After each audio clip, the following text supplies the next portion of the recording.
And Hello. action. Welcome to this campaign, Josh. This is mainly for you, and also for Rachel, and also for Everything's for you. Ellie, or Jafia, if you guys tune in. But I doubt anyone else will be watching this. If you are, hello. Gabrielle. Welcome to our new campaign. I've titled it "The Echoes of Mesona," and I guess we'll discover what that means together as we go. I'm nervous, guys. Yeah, so do you guys want to start, or do we want to chat a little bit about personal lives that no one else should be hearing except for Josh, Rachel, Jafia, and Ellie, plausibly? I'm nervous, guys. Yeah, so Let's just start. Let's go. I'm ready. Good. okay, All right. okay. We'll chat after. I was kind of freaking out. Dropping because things. I hadn't studied my character sheet too much, and then I remembered that level 1 barbarians and level 3 artificers are a little bit different. Because that's what I started out as last time. I was about to say, I was like, All Yeah, I level can one do is is hit pretty stuff. easy. I Level can one, you hit don't stuff. do much. Level 1, you kind of are just a normal Joe, you know. oh yeah, normal Joes all around. Okay, Oh, so crap. That was a lot of salt on that one little piece. Oh my gosh, that was nasty. you know, Huh. I even connected to have music for myself, but I don't think there's just no point. It's fine. I don't care. Oh my goodness. Maybe we can do music later. Are you good?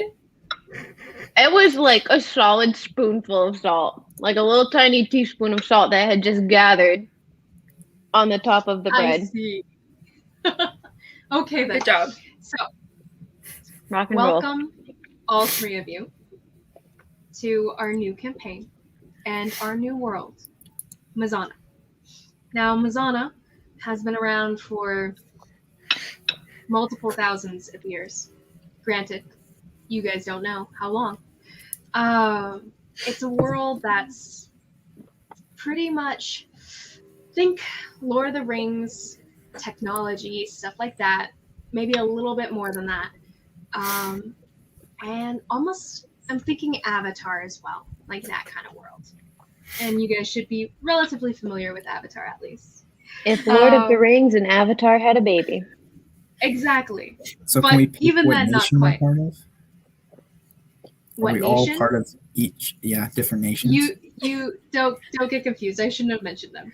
So, this world, we have some oceans that are too wild to traverse, some deserts that are too dry to survive, and some mountains that are too cold to climb. And in this world, some secrets that are too terrible to know. Now, your story begins. How many stories we've all read, watched, whatever, begins with a sunrise. Now, Nemazine, you start out Bless you. on the 2nd of Jor. Nevazine? Bless you. Beginning-ish. It's the beginning of summer. School's out. Well, it was out a few weeks ago. And you've been traveling. And the fruit of your travels have been realized since you are now arriving at the city of Larden. It's a pretty big city. It's on the coast of the country Kel, which is to the south on our great continent, which is unnamed as of yet. You are entering the city, and you found your way through asking around, talking to people for directions, to the Great Library, or rather, the Great Kellen Archive of Larden. Now, you look on this big, monstrous beast in front of you, and you see marble columns rising up next to you, marble steps leading up to the front, large double doors with engravings, runes, carvings all over it, things you can't read, and probably are not familiar with either. And, yeah, what would you like to do? You hear the hubbub of the city that's just waking up. It's pretty early in the morning, with the sun peeking over the mountains to the north. Well, as my short human-like feature walks through the door, I'm at the steps of the library. And don't worry about describing yourself for now. We'll have a moment for that in a little bit. But Okay. yeah, A or little do you? I'll approach the steps. It's a giant city. I have not been to this area before, so it is quite massive, quite daunting. It's rather imposing for you, yeah. Yeah. The city you're from is a little bit smaller. The architecture is familiar, but a lot more people than you're used to. Yes, and it has taken me a little bit to get here, so I am quite exhausted, but at the same time, I am very curious, and that is what's keeping me going. So I will walk up the steps and tentatively open the door. As you do, the door swings open a lot easier than you might have expected for a door as large as this one. It's made out of dark wood, and these engravings are all the way on the front and on the back as you swing it open. You see it on the other side that doesn't swing open, of course.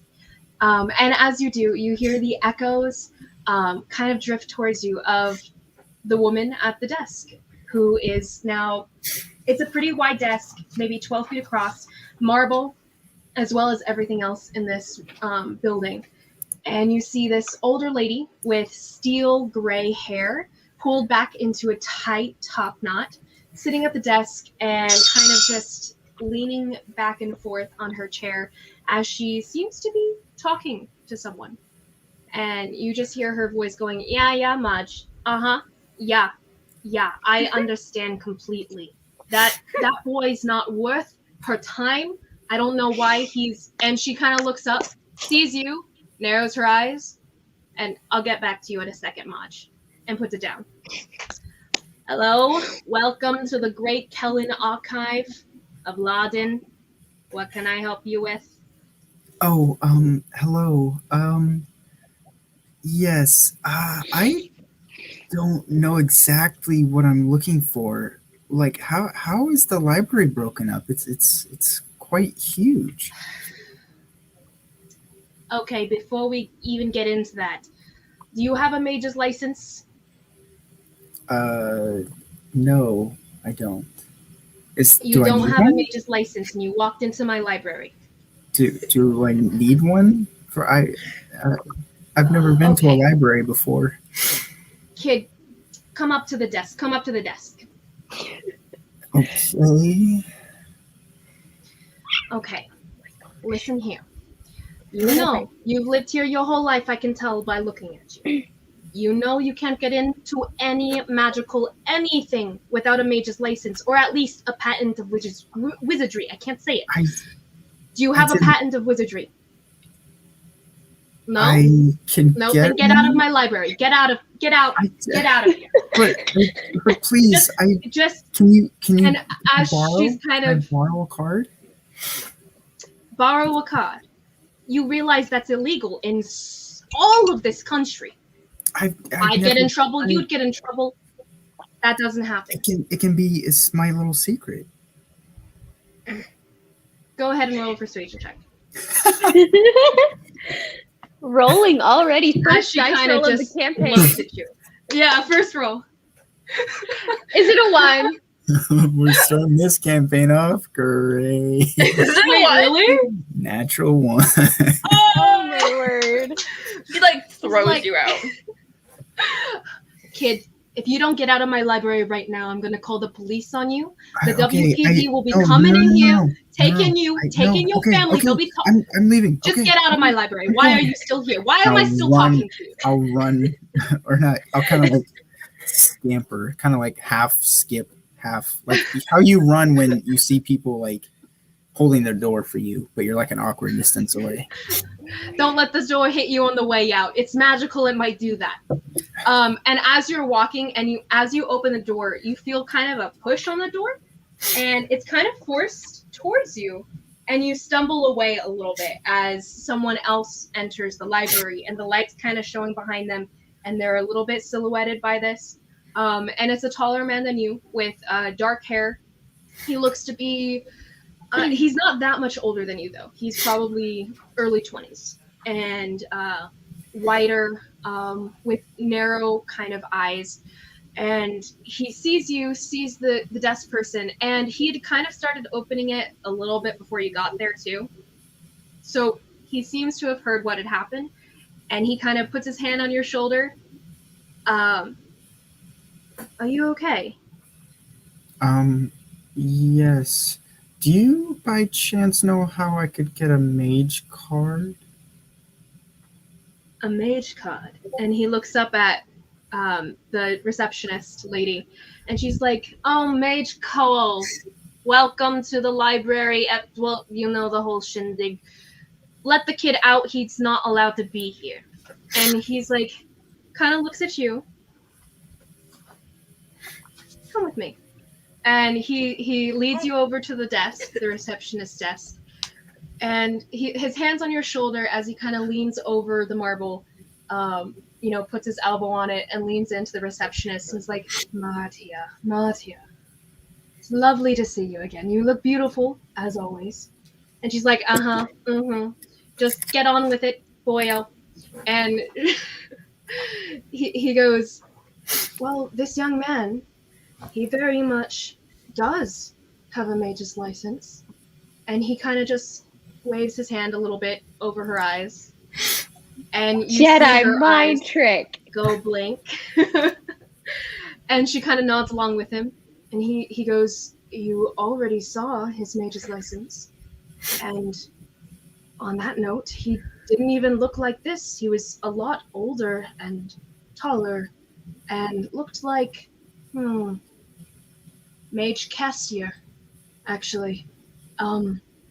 Yes, this boy never came in. Mage Castier came in today, and he obviously carries a mage's license.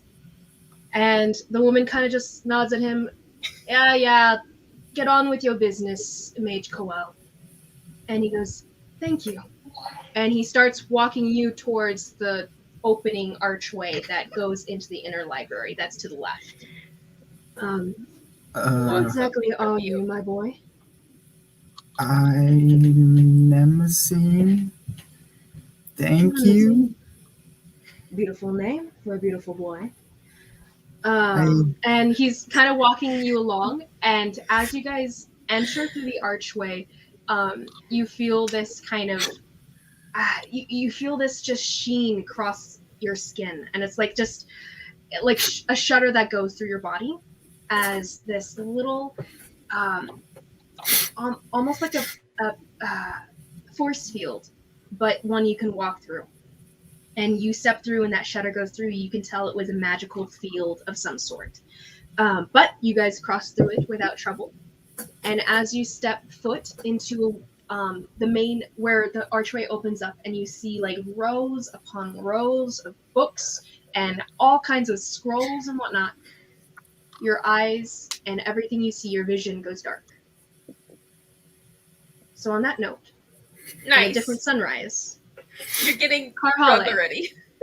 Yep. Carhale, you wake up to a beautiful morning as well today. You blink your eyes open and you are sleeping on a wooden floor. You look up at the ceiling as you see cracks and it's leaking a little bit too. But it's something unfamiliar to you. You're not quite used to this yet. But you have been here a couple days. It's morning. I'm muttering to myself. Ugh. Houses. Not your favorite place at all. Before I get up. Yep. And you hear the sounds of morning, at least sounds you haven't quite gotten used to yet either, but a couple banging of pots and pans as your mother in the other room seems to be setting up for breakfast. What would you like to do? Is it just like a 2-room setup type deal? It's a 1-room upstairs, downstairs? Okay, 1 room, just so she's like on the other side of the room. Oh no, Nathan died! Hi, Nathan. Oh, It's not his turn anyway. It's okay. It's okay. That's It's true. nice. That's true. That's actually It's okay. convenient that because he Yeah. already had his turn. Actually, yeah.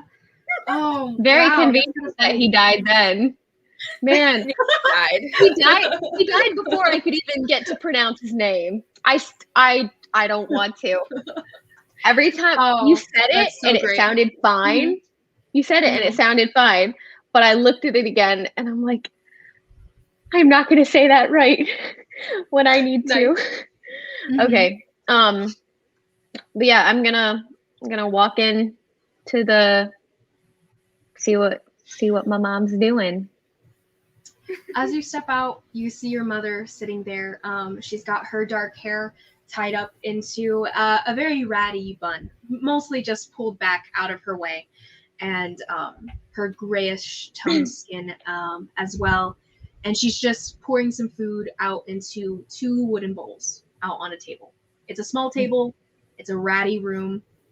And honestly, it seems more like a tent setup within, walls of like a fire that was made, like with sticks and stuff Mhm. on one corner, and like a little pot put out over it. Hold on. Nathan's texting. He said his Wi-Fi went out again. Call. Wanna call? Question mark. Can he join StreamYard on his? Oh. Oh, lives. Okay, continue. hallelujah. Okay, so continuing. Yeah, so she's just pouring out food and she looks up to see you and she goes, Carhale, welcome. Your meal is set out. I'm just gonna reach my head over and smell it. And It is well, I was gonna see if it's nothing actually special, good. Carhale. Did you sleep well? I did, and absolute nonsense. You were always the best cook in the tribe. And I'll take my bowl and sit down next to her. Flattery will never work on me. You know that, Carhale. But she sits down with you with a smile, since you are her beautiful little girl. And she kind of looks at you, and I am sorry that you're not quite used to this new home yet. It'll come with time. I think I might be starting to get used to it a little bit. You still haven't been sleeping on the bed. That is what the bed is for, unless I am mistaken. Why You know, sleep on on that the again. It's what I'm used to. It's all I've ever known. And Houses she kinda, are just like melancholy all over her face as she starts eating her food, and she kind of pauses and, Carly, what do you plan to do from now on? You know what I intend to do. Well, trying to make a name for myself as a healer here. And she kind of motions at all these, like, there's stone and pestle in the corner. There's a lot of herbs that have been laid out to dry and all kinds of things. You guys still don't really have furniture yet, but like everything's just laid out as is rather familiar to you from back home. the future. I don't know if I'm quite ready to talk about the future quite yet, but today and until you deem otherwise, I'll be with you. You need me. Of course. And of course I do, Carly. I would have you nowhere else. You are my best help. And on that note, and she reaches over, she actually leaves her food, and she goes, finish your food, of course. And she pulls out a little jar that seems to be something she made before. And she puts it and sets it in front of you. Would you be able to do me a small favor. Whatever you need. Well, you see Mrs. Pastal across the way. She has asked me to create a small salve or, well, something to help her migraines. And as I've done, I've used a couple of the roots that I've told you about, root meg and this one over here, garzlin, and hopefully this little concoction will be able to help. Would you be able to bring it to her?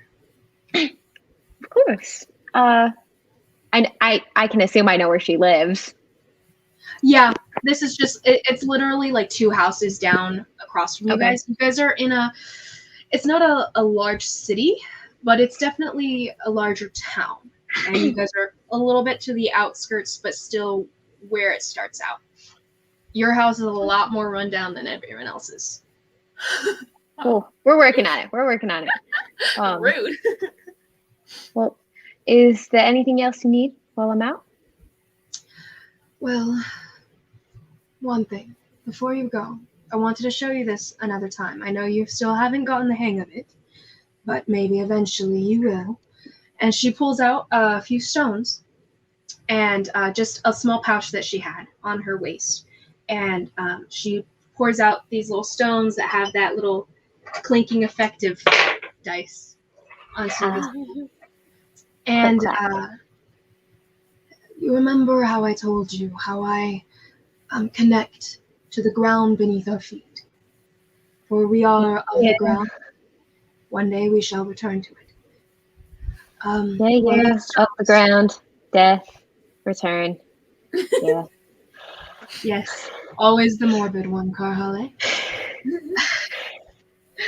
And she kind of crouches down at as close to the ground as she will be able to reach.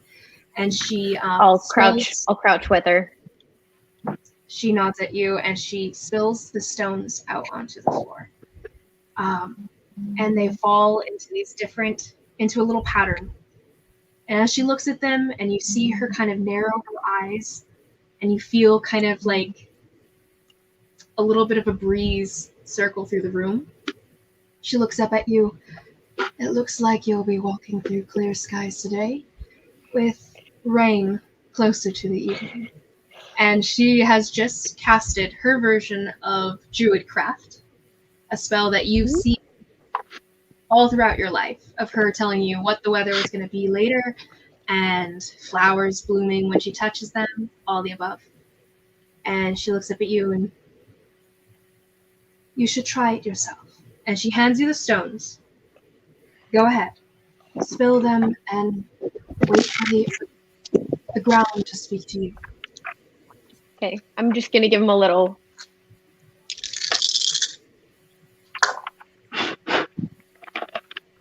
All right, What do you ground. What do I see? You look at the stones, and they're spread out in a little bit, kind of like this rhombus form. There's about 5 of them, and you don't know what they mean. You're looking at them, and you're waiting for something to happen or some feeling. The breeze that you felt when your mom did it didn't happen. You're just I see a wonky box. well, it means the same thing that, well, maybe next time. Take them with you. And she kind of gathers them up, puts them in your hand, kind of claps her hand over your palm. Just do it every day. And just let it speak to you. Open your mind to it. And that is the way I was taught. And perhaps if you travel with them, they will learn you, and you will learn them. Thanks, Mom. I'm gonna Miss Pastel, grab go. She needs them. grab right my away. cloak. She always has migraines at this time of the day. Be careful out there. All right. Don't do anything dangerous or rash. This town is still getting used to us. You don't want to scare them away before, or, well, scare them enough to scare us away, I suppose. Mom, Just be Mom, careful. me? Brash. Never. Come on. Never. And she kind of like glances down at your like hanging what was it? She glances down at your necklace of teeth of claws from a bear from a long time ago. Dire bear specifically. And she looks back up at you, kind of like winks a little bit. She's always been a lot more fun than your dad ever was. But and she kind of just shoos you out of the house as you go, and she turns back to her motor and pestle as she continues working on her new job. Yeah, I'm just gonna take my boomerang with me, Yes. and I'll take my boomerang and my bird pipes with me. Awesome. What? You're all set up. It's got a little leather strap so I can hang it around my neck. As you step out of this wooden house, you hear the door. It's Can Nathan still hear us? Nathan? Yeah, are you I'm still here? here. Okay, cool. Okay, good. Just making sure. It's yeah, it's very spotty, so I will rewatch this. But Gotcha. All right, cool. You hear the grating of the door that seems to be kind of broken and not quite working on its hinges. You kind of have to like force it open with your strength because you are pretty tough, and force it closed again on your exit of the house. But as you force it closed again and you're kind of dragging it across, the door is stopped by your mom's hand, and she actually pulls it open and is like, "By the way, Carole, remember, this is your home, and you can always return to it at the end of the day. I'll be here waiting for you." I'm just gonna reach up on her shoulder. Come on, Mom. I'll always come home. Glad to hear it. I'll be off with you. And I'll turn away, head on my merry way. I'm gonna pull a piece of charcoal out of my pocket, and I'm gonna write new hinges on my hand and be on my way. As you are walking down, the town's waking up as well as you, and you see some people kind of leaving their house. Some people are starting to like pile things on carts as they're heading towards the inner market of the town, and you see some other people heading out to their sheds and everything to get on with their day. And as you quick question, what was the lady's name again? The that lady's I'm going name, to Miss Pestle, is what she called her. Pestle. Mortar and pestle. All right, just so I know. Thank you. I'm taking notes this time. Holla. You're making your way down, and as you're going, you see a figure come out from the left of you. Like they had been sitting on the side of the road leaning against one of the random houses you're walking past, and he kind of leaps to his feet and kind of skips over to you a little bit. I'm gonna And he goes, put my hand on my boomerang. Ma'am, I believe you dropped something over behind you.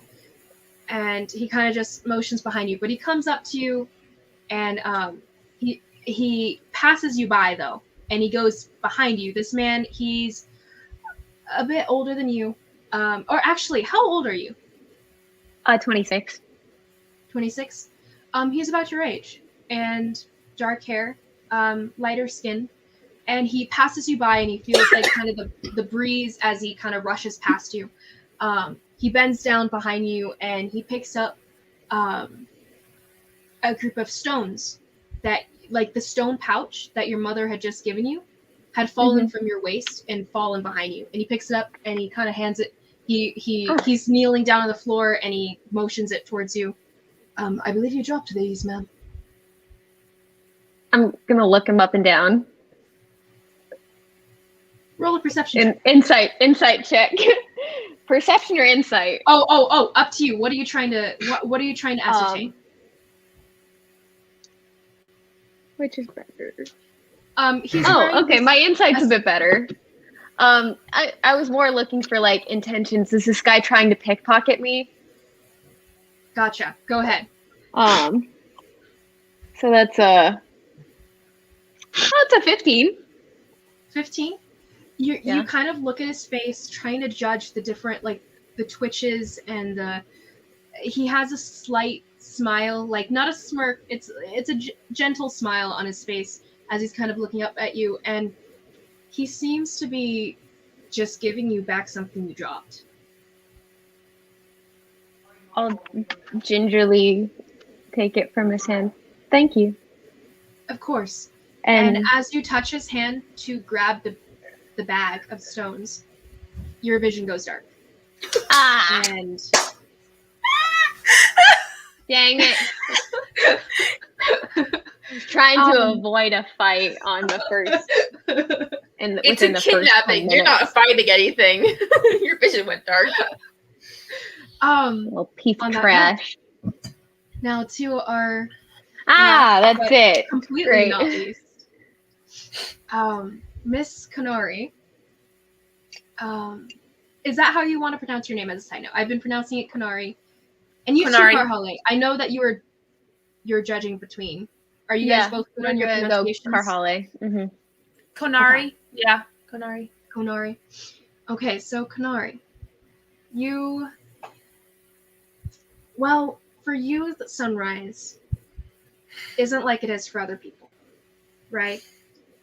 Rather than seeing the rays of light shining through a window or anything else, you've never had that. All you've had are perhaps the twitterings of birds or the warmth of sun just landing on your shoulder as you've been asleep in your rooms in the monastery. But today it's dramatically different, actually. Today it's burning. It's burning on your skin. It's burning in your throat, in your dry, parched throat. And it's burning beneath you as you feel sand beneath your fingers. And you're waking up to darkness, which is normal, but heat all around you, which isn't. What would you like to do? I'll kind of just slowly get up and try to sense if there's anybody immediately in my vicinity, like okay, kind of who's around or what's around, because I probably don't remember too much. But as you do, you get unsteadily to your feet, and as you kind of move your torso as you're pushing up off of the sand beneath your hands, you feel just a burning pain shoot through your chest. And with that pain, everything comes back. You remember the fight, you remember running. You remember running for your life. You remember losing him. And they're all gone. You panicked. You look out around you. Go ahead and roll a perception check. As well as you can, you reach out your senses to your surroundings.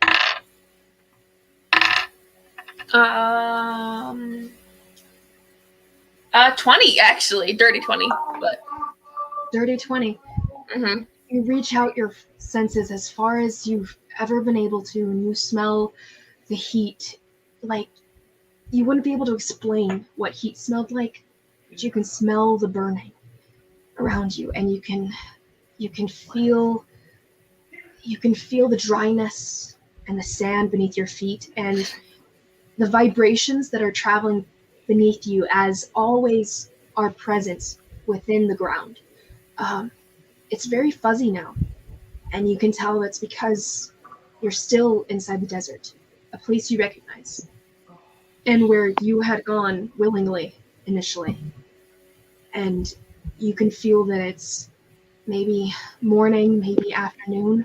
You're a little bit confused about time because you'd gone down, but now you're back up on your feet. And as a side note, you have 4 hit points left. Whatever you had, the injury on your front and just Yeah. everything that's happened and that you now remember is just hurting your body, and you are weak. And as you kind of go through your belongings, you have your things. Nothing's missing. That's good. What would you like further? All right. Well, first she's gonna take a little drink of water because she has a water skin on her, and then is there That any water wind? kind of gives you a little bit of life and maybe a little hope too, but there's not much there either. Yeah, she's rationing it carefully. Is there any wind? You just from your senses, you don't even have to roll for that or anything. There's a hot breeze, but it's barely anything. If you had hair, it wouldn't move. Okay. Is this a weird combination of Aang and Toph?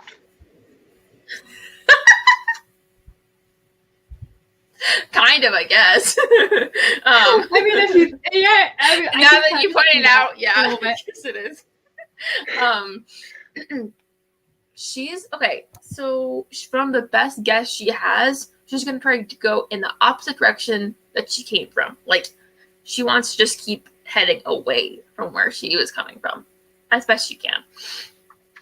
Well, first off, define where you came from. Go ahead and roll a survival check. Okay. Because you don't know, because as of now, you're not sure if you were moved, and you're not sure. So you're going to try to feel around in the sand to find any tracks and anything that could tell you which direction oriented you. Okay. I rolled a 10, so not great. Yeah, you feel around, and as you're kind of just gently looking through the sand for anything, any footprints, anything deeper, like disturbed sand, not even the fight is like you can't even see where the fight could have taken place. Like the sand doesn't seem different from the other sand. It's just all sand, and it's driving you nuts, and you feel more lost than you have been for years. Great. You have no idea. The sun is shining down on you. I will say, yeah, that where's the sun coming from? Go ahead and roll a perception check, and this will be on your feel, and to see if you can feel where on your skin is harsher. 19. Yeah, you definitely, just from all the years of feeling the sun shining on you, you can feel where the sun is shining, and you know that the direction that it's angled is, you can sense what the direction the sun is coming from right now. Okay. And do I know, like, because I would know where I was coming from technically, so like in relation to the sun, so I should be able to find my way away from it, right? In entering the desert, you had been coming, you were going southwest, going into the desert. So now you can turn that direction, assuming that it is morning. So you are going to assume that it's morning, and turn in the direction that southwest would be based on this information. So go ahead. And start walking that way. And do what? Go ahead and roll a Constitution saving throw. So would it be okay to assume that you just keep walking until your water runs out? Until my water runs out, or if I can hear or smell anything that kind of gives me a sense of like there might be life. You know what I mean? But Gotcha. 14. 14. Yeah, you're still going, and Okay. you are powering through this heat. Like, it is hot, and you've heard not legends or myths, but just stories of people who have tried to cross the desert, not made it because they didn't bring enough water or whatever they would have needed, or just dying from heat exhaustion too. And Yeah.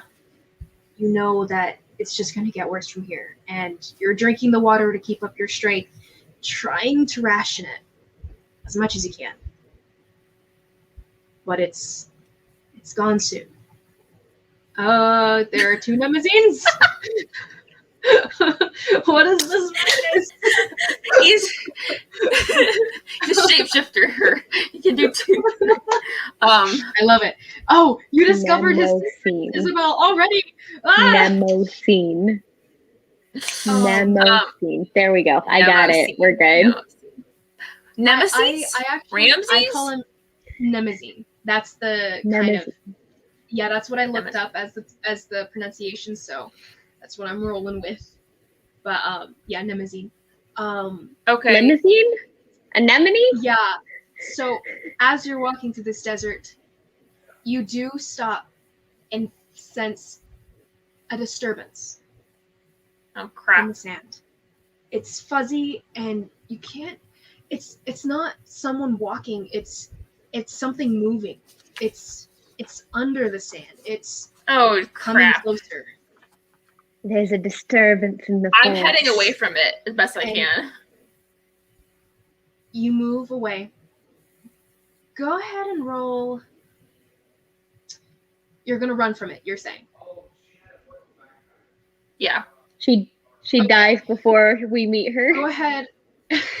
Go ahead and roll a strength, an athletics check to see if you can outrun this thing. Frick. My athletics. Oh. Okay. Oh, that's a lovely 6.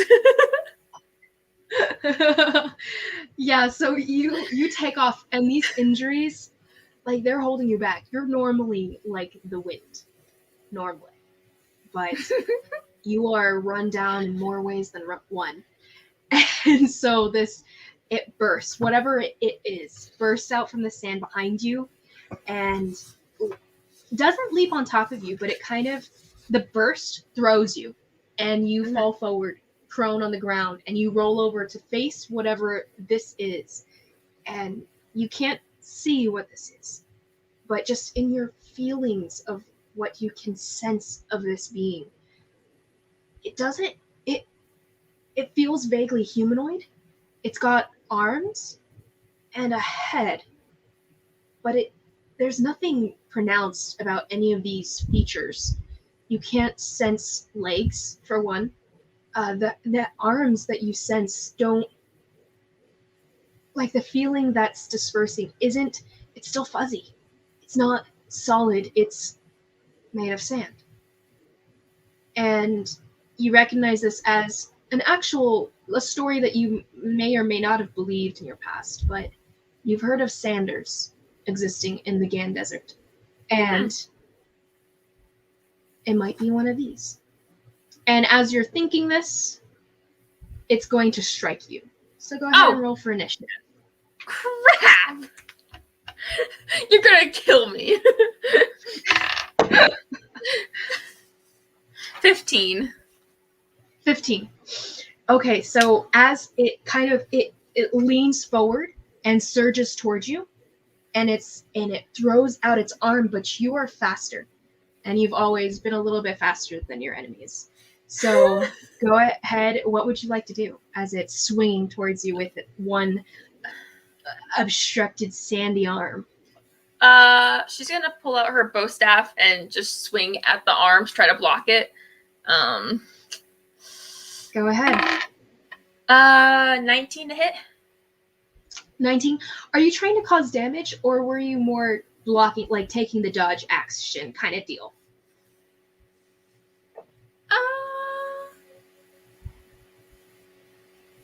taking. No, she's scared for her life. She's gonna try to cause damage, I think. Okay. So you strike forward, and it does hit. Your bow staff goes straight through it and out the other side. It kind of, you breaking up the sand, it does kind of collapse to the ground in this pile of sand, but then it right after it forms back up into this humanoid form, still fuzzy to you, but there. And you realize it didn't do what kind of damage you might have expected it to. What would so after that, do you have your bonus action? Do you want I to do anything do. for that? She's gonna try to unarmed strike it. That's what she can do, that in a bonus action. See if she, I don't know, palm heal it, you know. 14 to hit.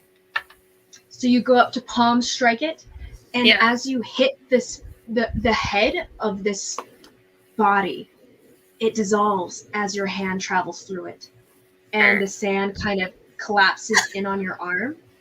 And with that, it'll take its action, unless you have any.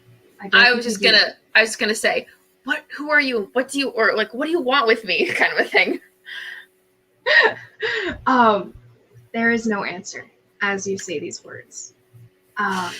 And you are the arm and the sand so your arms travel through this head, right? And the sand has collapsed around it, and you feel like your arm locked into this entity. And with that, it drags you down. And go ahead and roll a contested grappling check. Oh, what is that? Strength base? Because I'm gonna strength. So you're going to pull your arm out. Unless you don't. Do you let it pull you down? No. Natural 20! Hey. Oh, nice. Okay, so it pulls you down, and you leverage your arm and pull your hand out. Like the tug of the sand dissolves around your hand as you pull away from it, and you kind of back off of it a little bit, and it's going to surge at you again and try to hit you this time. And so this is its bonus action, surge. That'll be a 20 to hit. Dirty 20. I think that barely just hits. Just barely. It's going to hit you with its sand. Like it's just bludgeoning damage, and it's going to hit you in the chest, somewhere you've already been hit, and it hurts. It hurts. Sand's an open wound? Oh, yeah, that's even worse. It's also relatively, it's also very hot. Everything right now is just hot. So it hits you, and you take 3 points of bludgeoning damage. And you fly about 3 feet in the sand, and you kind of land on your back with of just air out of your lungs, and you sit up. It's now your turn. What would you like to do? You are about 5 feet away from it at this point. 6 feet.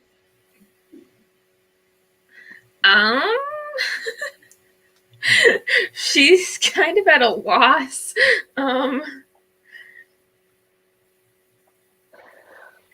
She's gonna. You hear.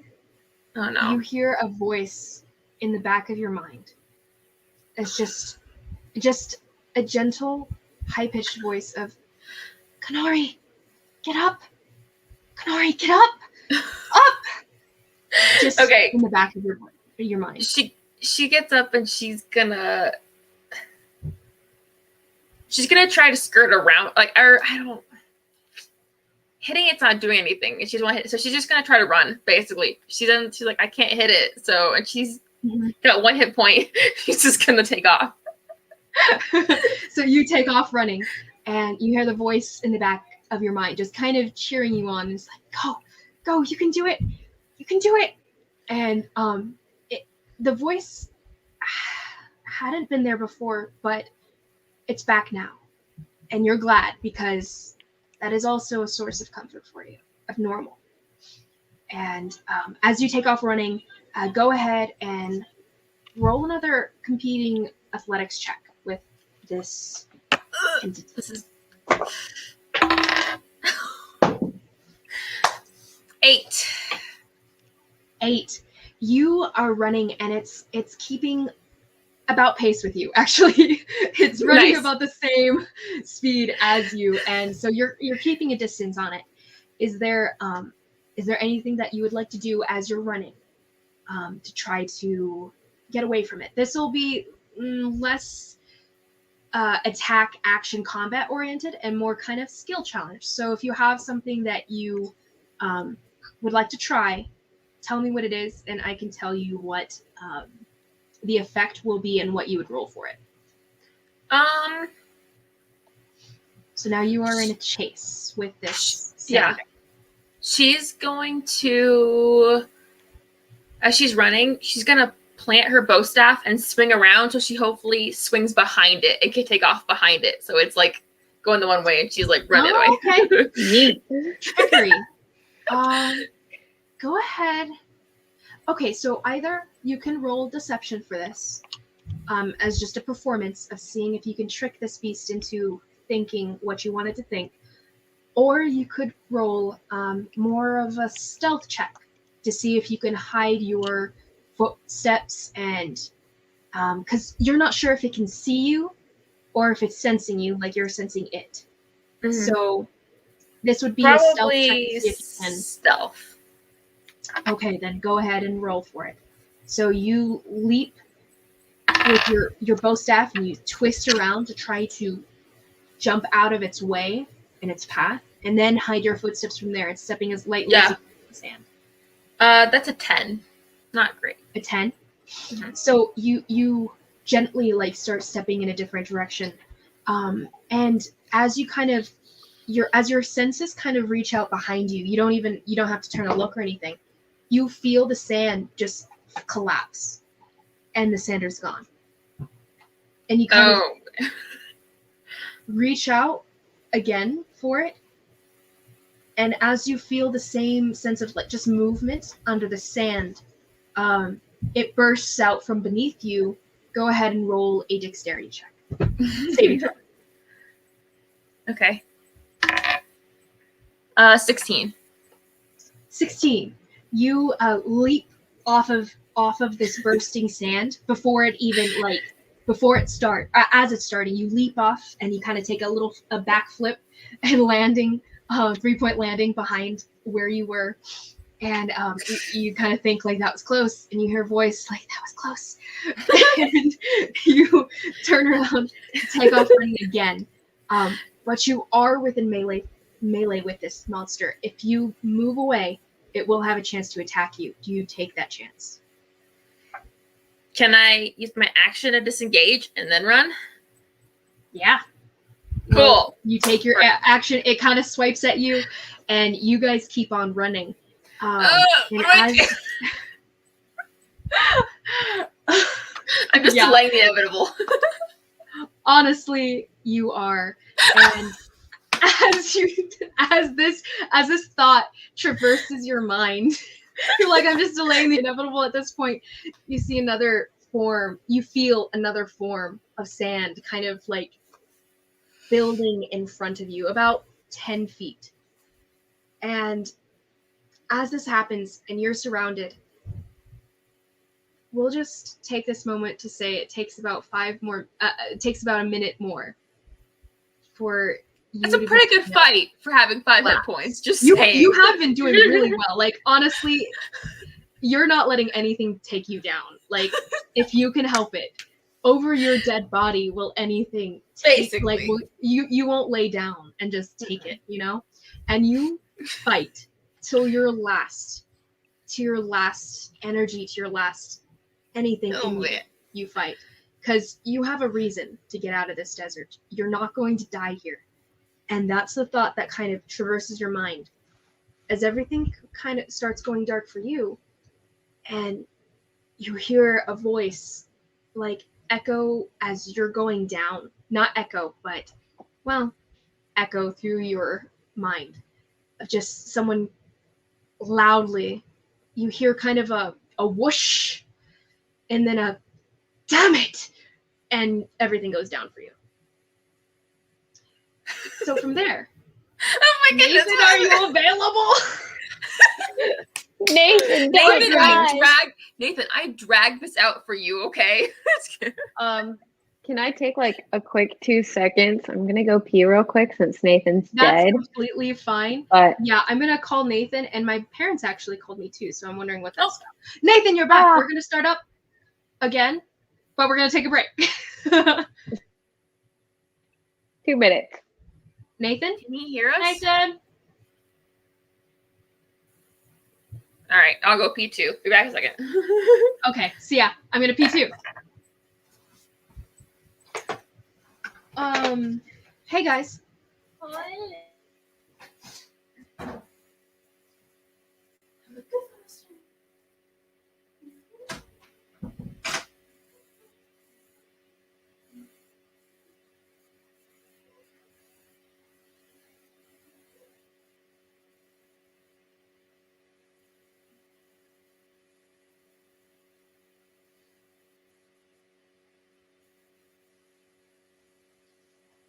Are we going on break? I guess so.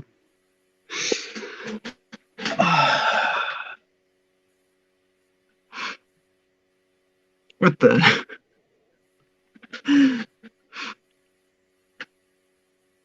Hello, I see you.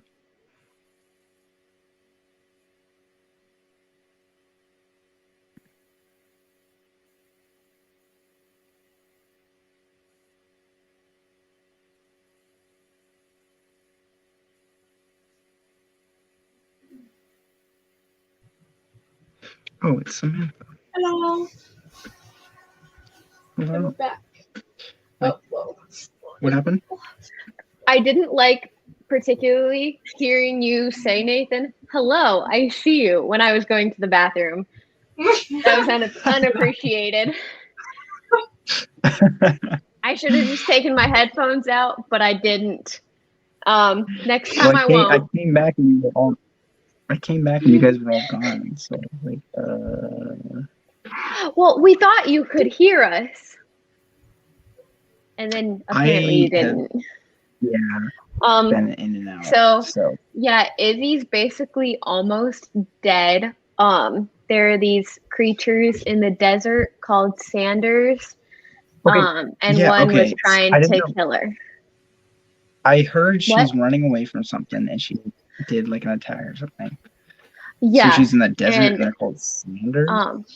Yeah. And basically it was chasing her down. And she like fought it, but she was just like delaying the inevitable. The DM wants you to go. Like she kind of has to train track.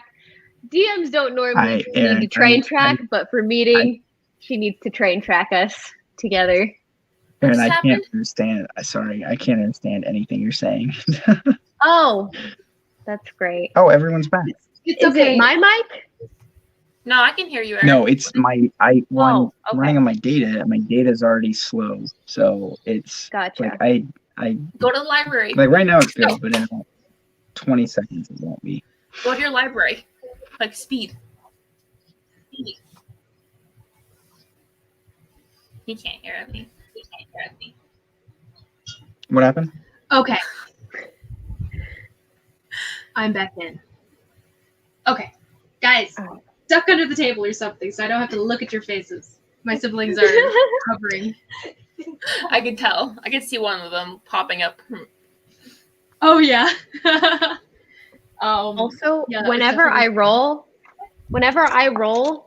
these dice on this tray, they suck. But if I roll them on the table, it's okay.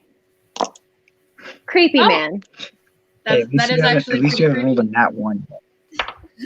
I did, but I was just messing with it.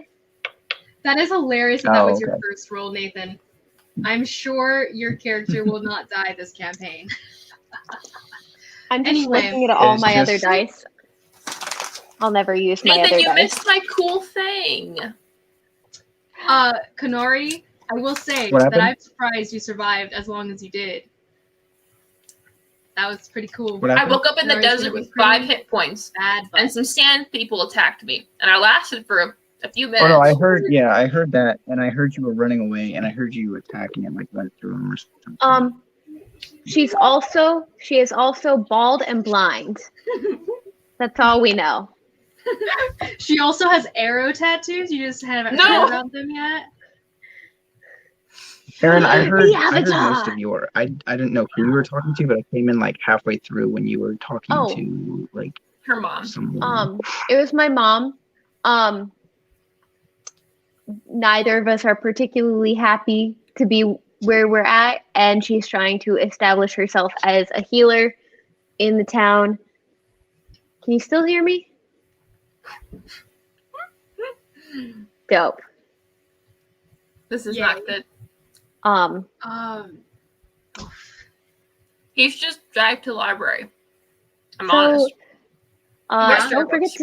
don't forget to check out our new Echoes of Suzuzu on our website.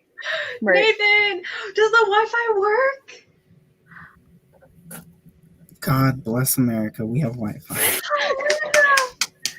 Yes. Jesus, thank Who you. knows for how long? I also love the fact that I literally had just finished my part I know. and it cut And out. then it went out. Very God convenient. willing. Okay, Oh, also, Aaron, so, I know you were explaining a lot of things the last like 5 minutes. I didn't hear a single, like all I heard was Okay. garbled. Cool. Yeah. I will rewatch all of this out. And Okay, cool. Yeah. So it was my mom. She's a healer. Okay. And then I thought a guy was trying to pickpocket me. What And happened? then he Yeah, didn't try to. I You just touched the stones and you blacked out? no, it was I They were grabbed her the bag. stones. They're my stones. I grabbed Oh. my bag of stones because my mom had just given them to me like Mhm. 2 minutes ago. Grabbed them out of his hand, and when I touched his hand, She blacked out. I think he Nothing. fought dirty. But then right you know as- what? My next question was, is he cute? After I was insight checking him, I was going to ask if he was cute to ascertain if he was trying to hit on me or not.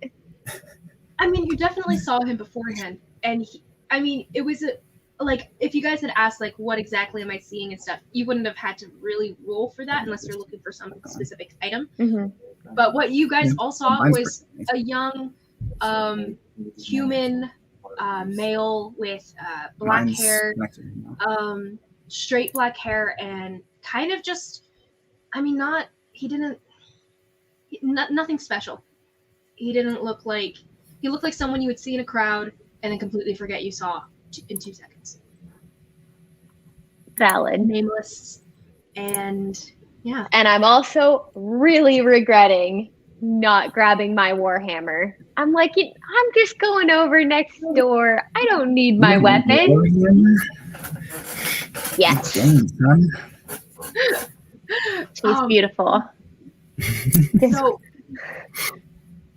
So off is the again, if we're good to continuation of go. Isabel or Canary? No, we just finished mine. But basically, what Mhm. happened is God. the sand people took me out. I had 1 hit point left. And I couldn't hit them. My weapons went through them. Yeah. So then, as I die or I go into consciousness, I hear a voice go, "Dang it!" and like a whoosh of wind. That's all. I can't see, so that's all I hear. Oh, so you went below. You went to 0 hit points. Yeah. Well, yeah. I hope just 0. You come back and so I rolled your death saves and I'm Can already I dead. roll all 3 of them? Okay. So, with that, everyone has gone dark. All of you, are it was dead. morning when you went dark. And as you all wake up, you open your eyes. Well, some of you open your eyes. But you all begin to see and sense with different senses. This is gonna drive me nuts. The need to Just say clarify it, and what I'll I'm just saying. know that I'll just know I'm included. It's okay. Wait, is someone blind? Or one of you guys? Oh blind? yeah. I'm blind. Blind? Okay. Shut. We're in. You can still open your It's eyes. all. I actually had no eyelids. I'm just kidding. Sorry. Nathan, you missed that and the whole thing. She lost them in the fight. And how are you looking at the sun? No, it wasn't. She No, I was wasn't. She was feeling feeling the it. sun. Oh. That's what she said. You She shouldn't can't look see at the sun in but you general. can feel it. Is that Anyway, why she lost her Even if eyesight? you She can stared at the see, sun too She long? would be familiar with the idea of feeling like warmth on her skin to greet her in the mornings, you know? anyway, so Anyway. proceed. So, oh my gosh. You all, oh, dang it. What's with the Where spoon? was I? Okay, yeah. So all of you guys. Oh, yeah, I am holding a spoon. Okay. I can't. Okay. Okay. So all of you guys have gone dark for one reason or another. And you're all swimming in this darkness that's not quite unconsciousness, not quite sleep, not quite anything familiar to you all. It's just nothing. But as you come back to awareness within your bodies, you all open your eyes to a scene that none of you find familiar whatsoever. You sit at a table made out of, might be some sort of wood, dark wood, gleaming wood. And on top of this table is piles upon piles of food. And as you kind of take in the scene all at once, it's just a garish dining hall that you're in. Just everything is just sparkling, and the food is richer and looks to be super wealthy to you, Nimazine. You've never seen a dining hall this nice before. And for you, Karhale, it's honestly kind of not appealing to you at all. Your type of meal is not this kind of meal. And the glimmering light off of the crystalline bowls and platters and all of these things are just, it burns your eyes, honestly. And for you, Kanari, the smells that hit you are so overpowering. It's spicy, it's sweet, it's old, it's new food, it's the aromas are just too many to pick out at this point. At least all at once. And the three of you are sitting at the end of this long table piled high with food. The room around you guys, it's got paintings on one side, it's stained glass just with glittering light streaming through on the other. And the three of you are lined up, Konari at the end of this long table, and the other two of you at her left and right sides, Nemazine, Karhale, respectively. And you guys hear just a light dinging of someone tapping a glass. Welcome to my humble abode. And you guys, There's some what would you criminal like to do? minds like crap going I'm on. gonna, as soon as I become fully aware and I realize that, I'm gonna push off the table and like fall back in my chair, but then like quickly jump up and just, who are you? As you were presently jerking your body to do so, your butt can't seem to leave the chair. Oh, And lovely. your arms don't move from the armrests. You feel your body tensing and pushing off of the floor, but the chair doesn't even move. You don't move. You can't seem to get up. Frickin' lovely. I'm just gonna start yelling, who are you? What do you want? Kanari You just hear- stays quiet and stoic. On that note, though, Nemazine, as you shout this out, what exactly do your compatriots, counterparts, see as you start to shout? What? What do you look like? Oh. I'm a very young looking individual. I have a very soft face, not many edges. It almost seems like his body just, you can't really see all of it. He's got obviously clothes on, but it just seems like his body Thank is goodness.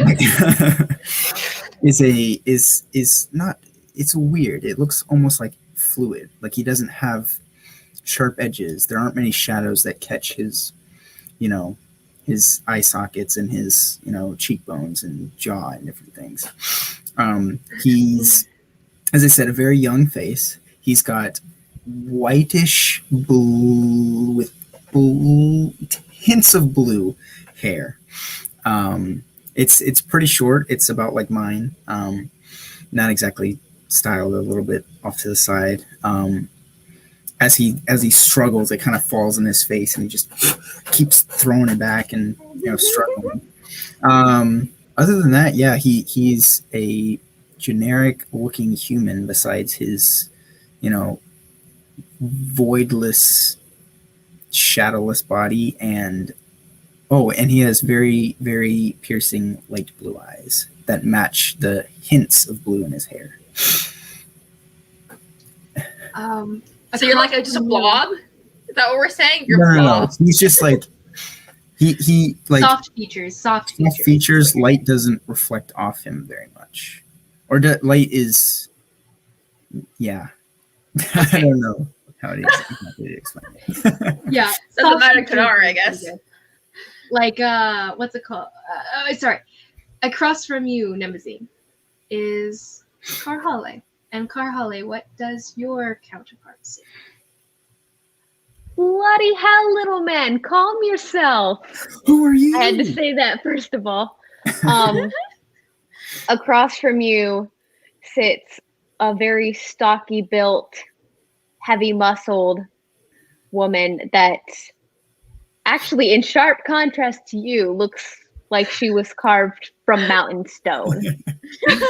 She's like, I just shipped them already. Oh wait, just kidding. Never mind. They're probably two different names. she is a beast of a chick.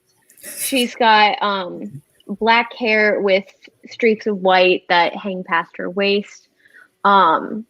It's braided in a Goliath-esque fashion. She has silvery gray skin that's mottled with light and dark stripe-like patterns that are studded with blue crystals and river rock pebbles that kind of look like freckles if they weren't looking like rocks.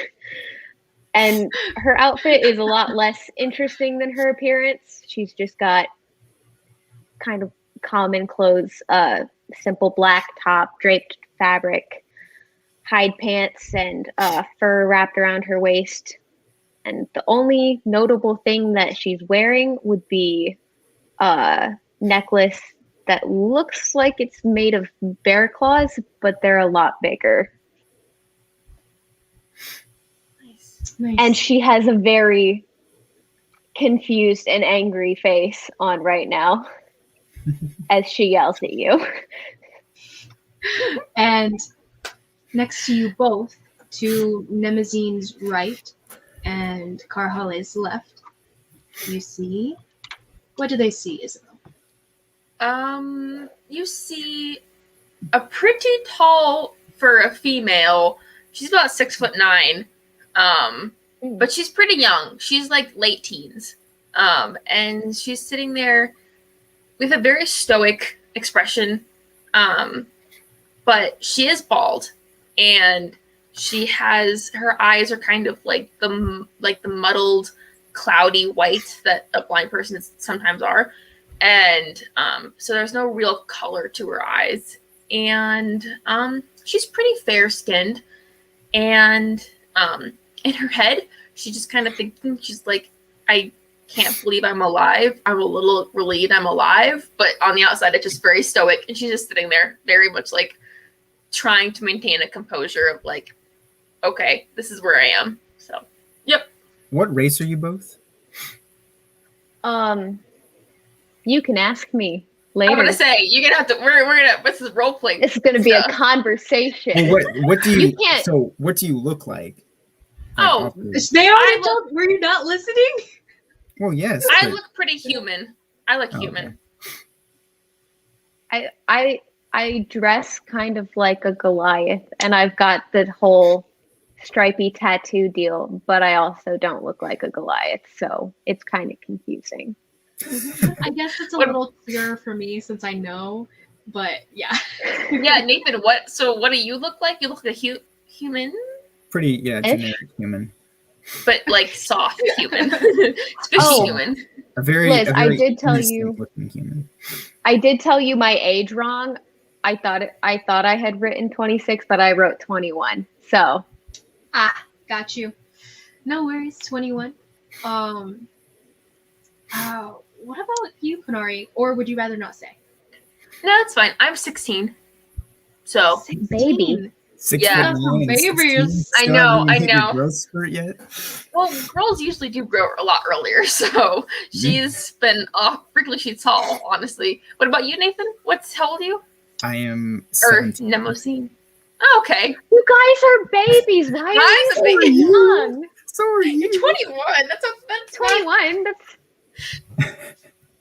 You are okay, but the literally 4 difference. You guys years. are both minors. Not in this era. 14 is the age So of consent. 21, 17, and 16. right? Mm-hmm. Man, Okay. it's gonna be like a freaking Babysitters Club interesting. book. It's really different from Children. last campaign where we all were Kunari like, could take you with her eyes closed. Okay. Like everyone was like. I don't know super about old that. last Campaign, She's Yeah, blind. I anyway, was- sorry. I was except for I Sri. was like Sri was young. 80. yeah, I our was youngest like person was 80. what, 30, right? You, Mhm. right? I Vivian? was No, 20 Vivian was to 26. 30. Oh. Oh, okay.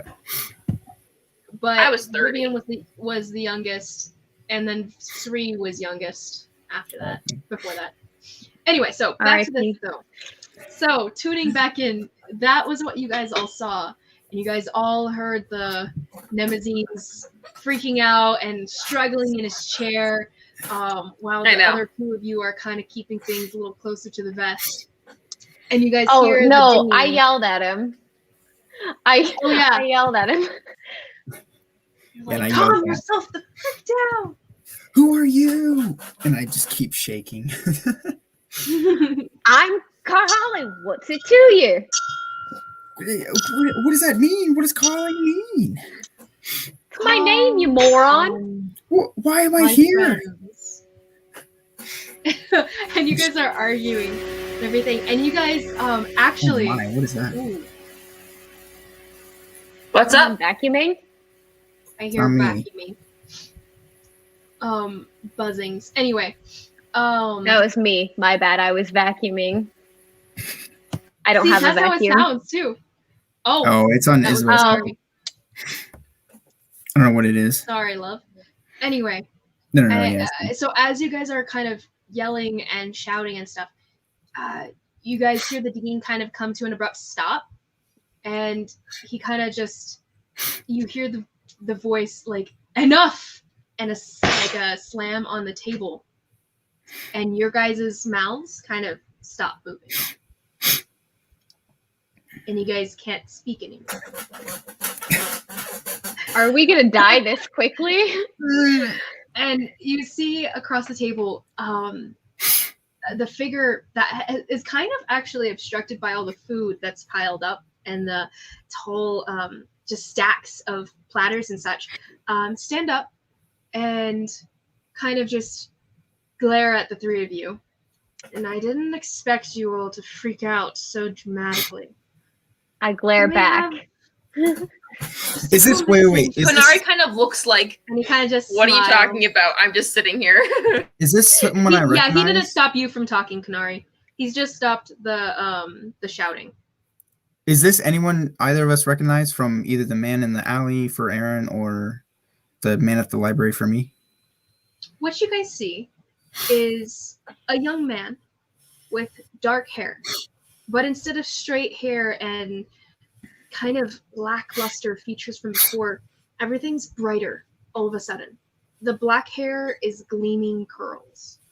The eyes that seemed to be a nondescript, maybe gray before, are now bright blue, like ocean blue, vast, wild, meaningless.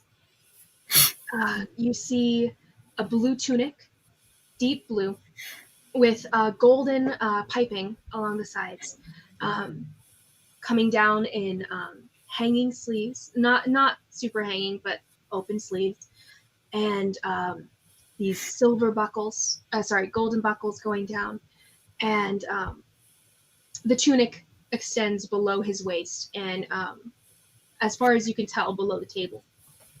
But his face, though, is kind of in a wide smirk with sharper features than you guys have ever really seen before, and pointed ears that kind of stretch up a little bit along his temples.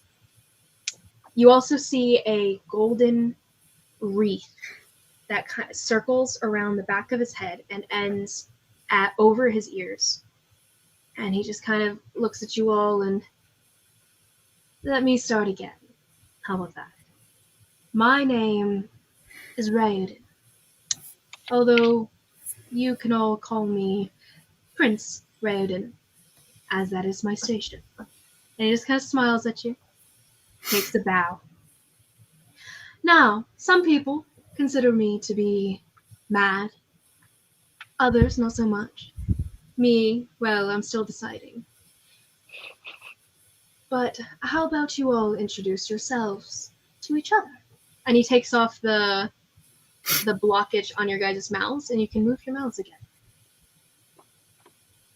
Who are you? I mean, I know, but perhaps your friends might like to know as well. Let go of me. Is that better? Is the sound better on mine? Oh yeah. Yeah. yours- Yes. Okay. It's just my computer. Whenever its fans kick up, it's so loud. Sorry, continue. Which the headphones usually keep it from happening because it's like only. But I don't know. Anyway, it's fine. Continue. Sorry. Yeah. How about you introduce yourselves? Miss Kanari, how about you speak to our friends? She kind of just. Oh, wait. sits- That's right. You don't remember. Never mind. Not Kanari. How about you, our loud friend? Lemazine. Is that right? Is that how you pronounce it? Let me go.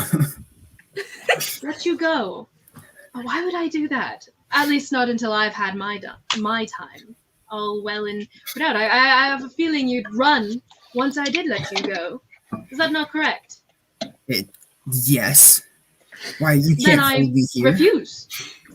And I don't think you can do anything about it, can you? I'm Or going can to. you? I'm going to hijack him. You're gonna what? Go ahead. What's that mean? If I can. So Um. you're going to hijack him, Yes. Nemazine. Go ahead and tell me what he has to roll to save from your hijack. I just dropped on my shirt. At least you got- He needs to roll a charisma saving throw. Okay. What was his name again? And how do you spell it? His name, Rayoden, Yeah. spelled Raoden. Wait. Wait. Rayoden. Wait. I was not even close. What is it? I was. Spell it again, please. Rayoden. Raoden. Oh. It's just phonetic. Raoden. Okay. Prince Rayoden. And so you kind of actually describe to us what they would see if they could see it. We'll just They tell just- you, but you don't see this as a side note. Yeah, you don't really see anything. You just see me all of a sudden just lock eyes with him, and he immediately snaps his head towards me, and we kind of just lock eyes, and it just looks like we're having a very intense staring battle. Intense staring battle. What a description. And as you reach out this line, what what does he have to make on his saving throw? He needs to make a 13 or higher. 13 or higher. As you as you visually kind of connect with this line, almost like a blue fishing line out towards him. Wait, Before what? it pierces him, this I couldn't hear blue fishing anything, line of sorry. your hijack. Can you hear me? Yeah, sorry. Okay, so as you reach out with this blue line, hijacking Raoden, it stretches across the table the 20 feet that you guys are far away from each other. And as it's approaching his body, he catches it between two fingers. Oh. Well, it's Yes. invisible. It's not a I know it is. visible line. And he looks at it, looks at you, smiles. Not today. And casts it away. I like him. Not really, but Very it's close. cool. I'm undecided. Someday I'm sure it'll work, Nemazine. You try so very often. I'm glad to see that that's always the same with you. Anyhow, Nemazine, Karhale, Kanari, if you don't want to introduce yourselves, I suppose I have to do it for you. But either way, you're all here for a specific purpose, which I'm sure you're wondering about. Who would like to ask? I'm dying to tell you. Anyone, go ahead. I'm waiting. She's here. gonna give him a really dirty look. Whatever is it? I'm so glad you asked. I've been waiting, as you've seen. I'm sitting here, and he gets off from a chair. He gets up off his chair, and he stands up on his chair, and then steps on the table, and you hear the bang bang of his feet land on the table, and he kicks the first 2 feet worth of platters and dishes that are in front of him off of the table, and you hear the crash, crash, crash, crash, as he kind of just stands there with just open arms. And I have a request to make of the 3 potential heroes. And it looks up at you 3. Now, and he crouches down, and he's kind of half of him is obscured again by the stuff. And he goes, "Oh, this is annoying me. Never mind. We're not eating anyway." And he moves his hands, but instead of touching them physically as he did before, everything just moves with his hands, like fluid motion.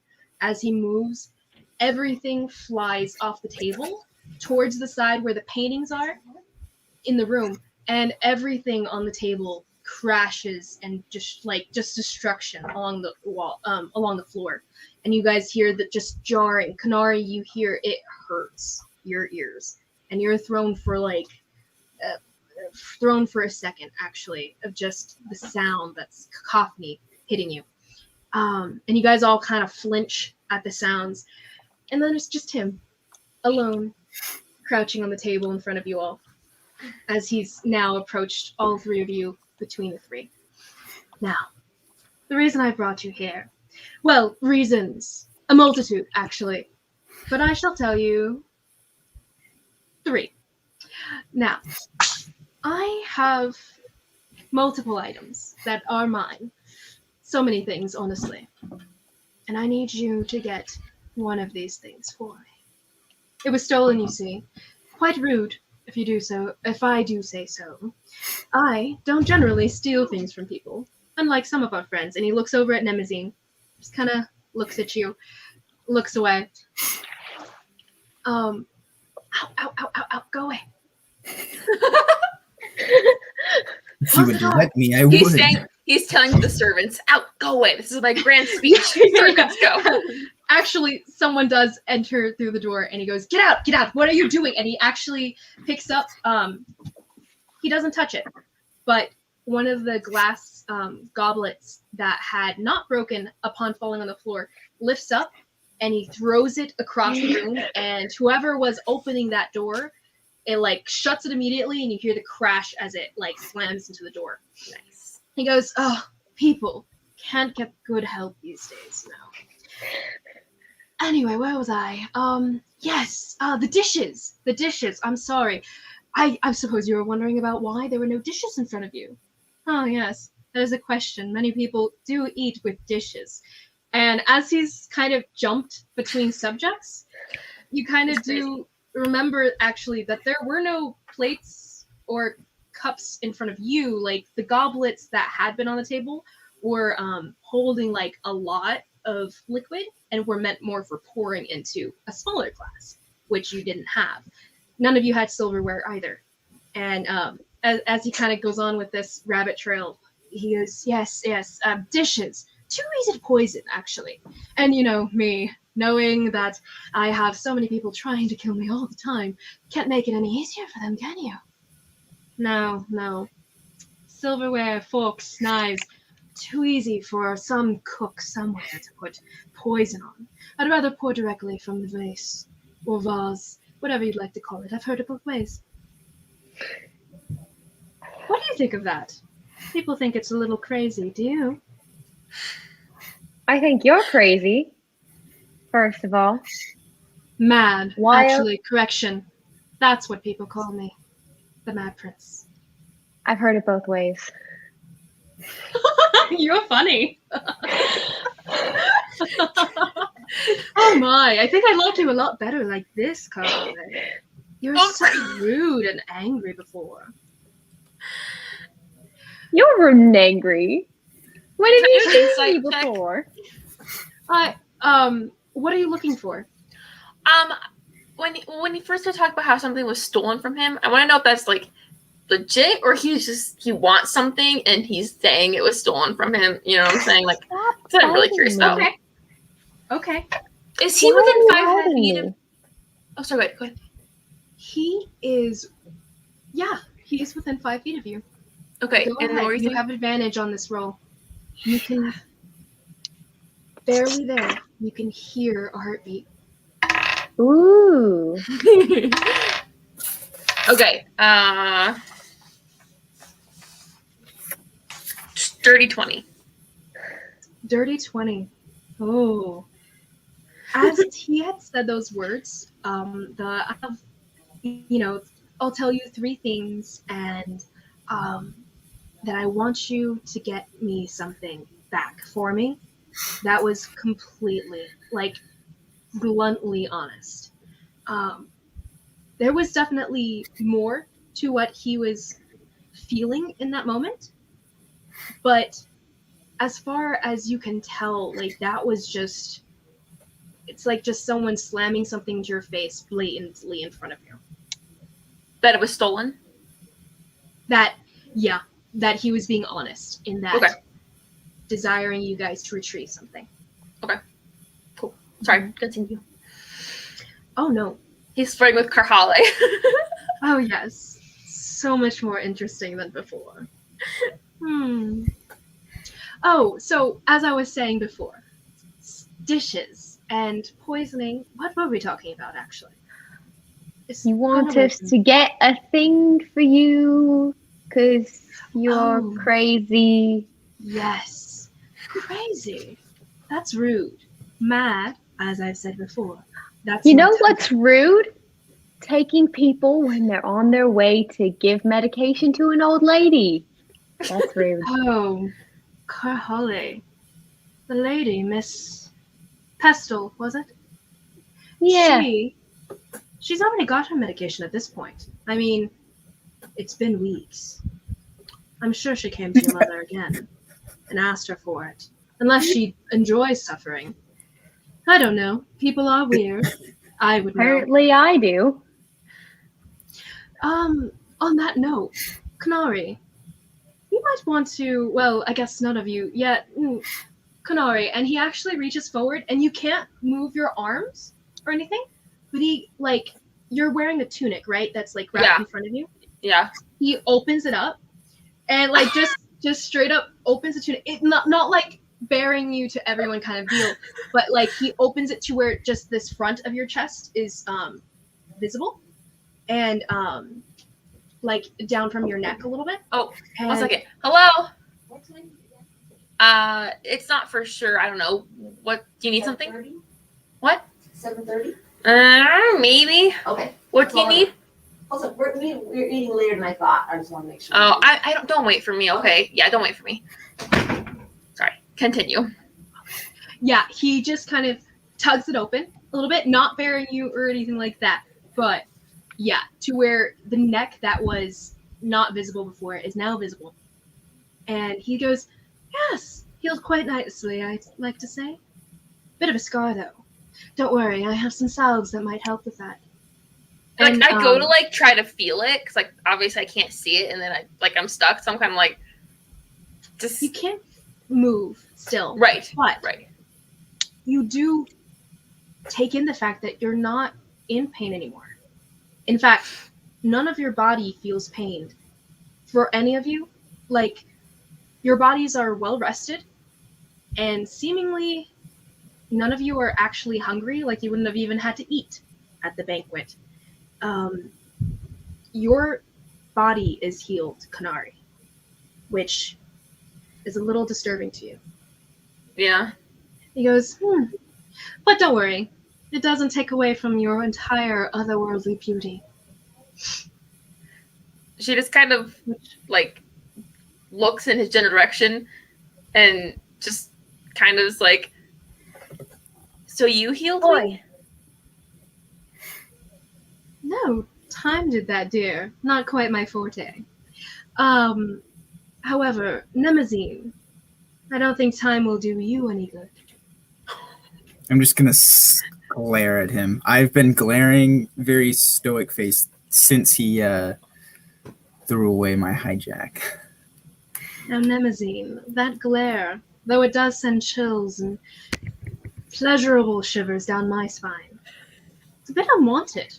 I haven't done anything to you, have I? Well, I guess you wouldn't remember, would you?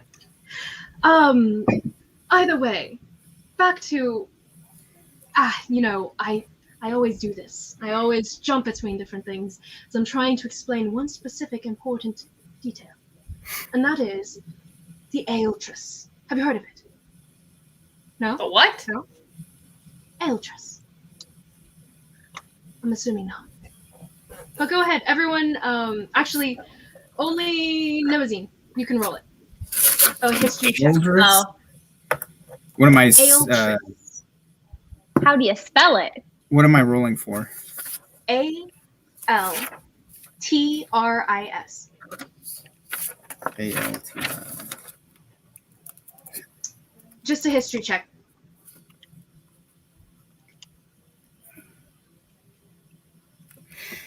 History. Yes. That will be a 12. A 12. Mhm. Nothing for you. Doesn't ring a bell, although it does sound very magical to you. And Aeltress. magical items and stuff like that they've always been of interest to you, but never settled in your mind quite like you'd wish them to. And so he kind of looks at you all, seeing the dim looks reflected back at him. Goes, oh yes, I do keep it on the DL, don't I? Well, my fault, not yours. Don't worry, I'm not angry, not mad. But I would like to tell you, the Aeltress, it's mine, and I want it back. Someone took it, and you're going to get it for me. That's one reason. Two things, actually. One reason, the singular reason is why I brought you here. The three things, though. Second, if you don't, and he stands up, kind of gives a little twirl, sits back down. Everybody look at your hand. And as he says that, you guys can't turn your hands upward because they're still kind of like against the armrests that you're in. But as he says that, your hands, without your will, flip up. And on everyone's left hand, you see a rune carved into the skin. It's not painful. It's already Kanari can't feel it, so he's trying to, like, do this. Oh, yeah. Your arm Can flips she- up as well. Can she yeah, move? you can definitely feel it. Yeah. Okay. You can Okay. move your fingers, and you Okay. can feel it. The rest of you guys just see this brand. carved rune, on your hand, and it just looks like someone took a knife and scratched a symbol that you don't recognize or understand into your hands. And he goes, yes, that. You see. Well, go ahead and ask. Go ahead and ask. Shoot questions. I'm ready for them. Why on earth would we help you? Oh, yes. Why? Because of the brand I'd already showed you. No. Yes, cute. Well, you see, the brand is a visual, a visual of a curse that I put on you. Oh, lovely. Yes, it is quite lovely, actually. I created it a little while ago. Perfected it a little while ago. You see, in 6 months, if you don't bring me the Aeltress, you will all die. Simple as that. Quite straightforward if you ask me. Some curses are complicated and so many things going on with them, but this one, quite cut and dry, if you will. How did you even know who I was? Or where to find me? I told you. Oh, that's a little bit harder to explain. But go ahead and roll a persuasion check. Oh, Okay. Okay. That's gonna be great. Hold on.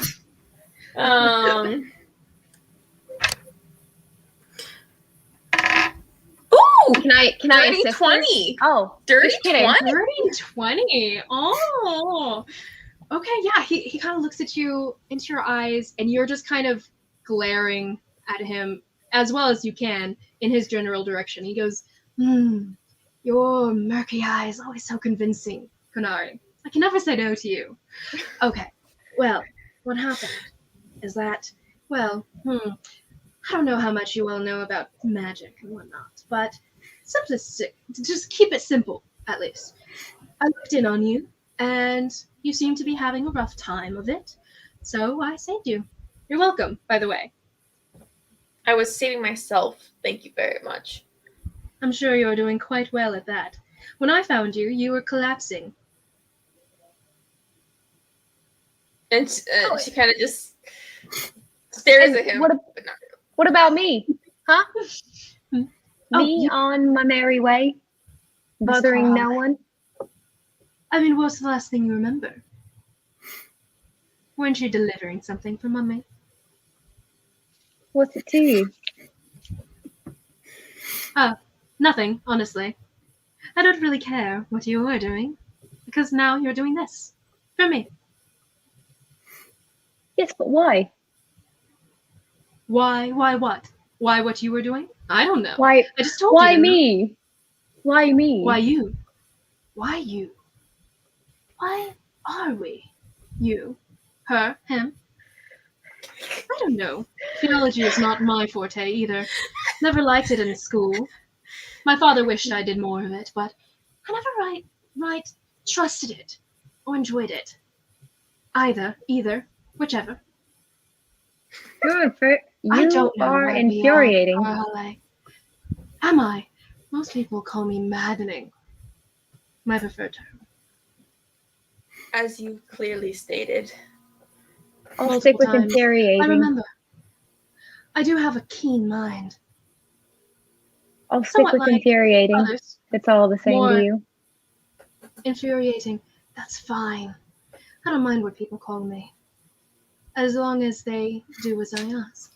In which case, I'm sure you'll all appreciate doing as I ask.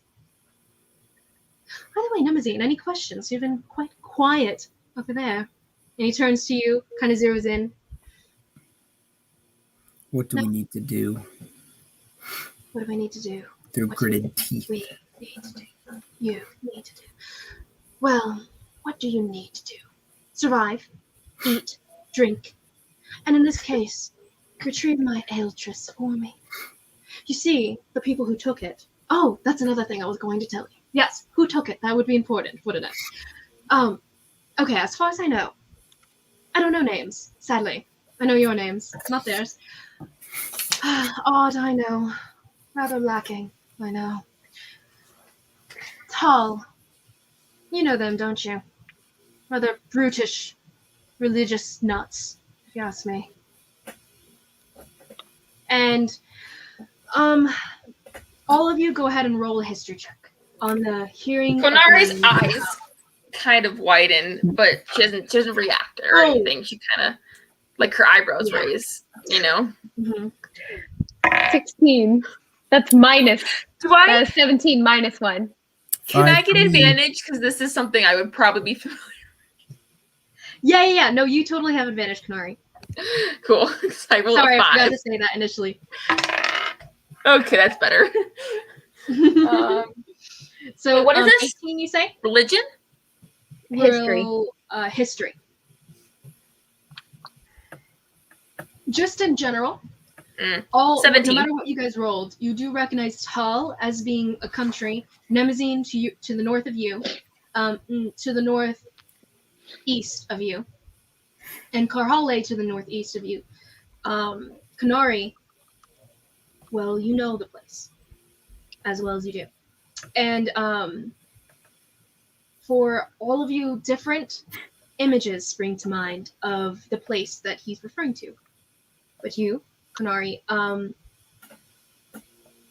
you know that the Sun King of Tal has always been devout worshippers to Taylor, the god of honor, justice, and right. However, you've always known him as Tal, for that's what the monastery you served at called him.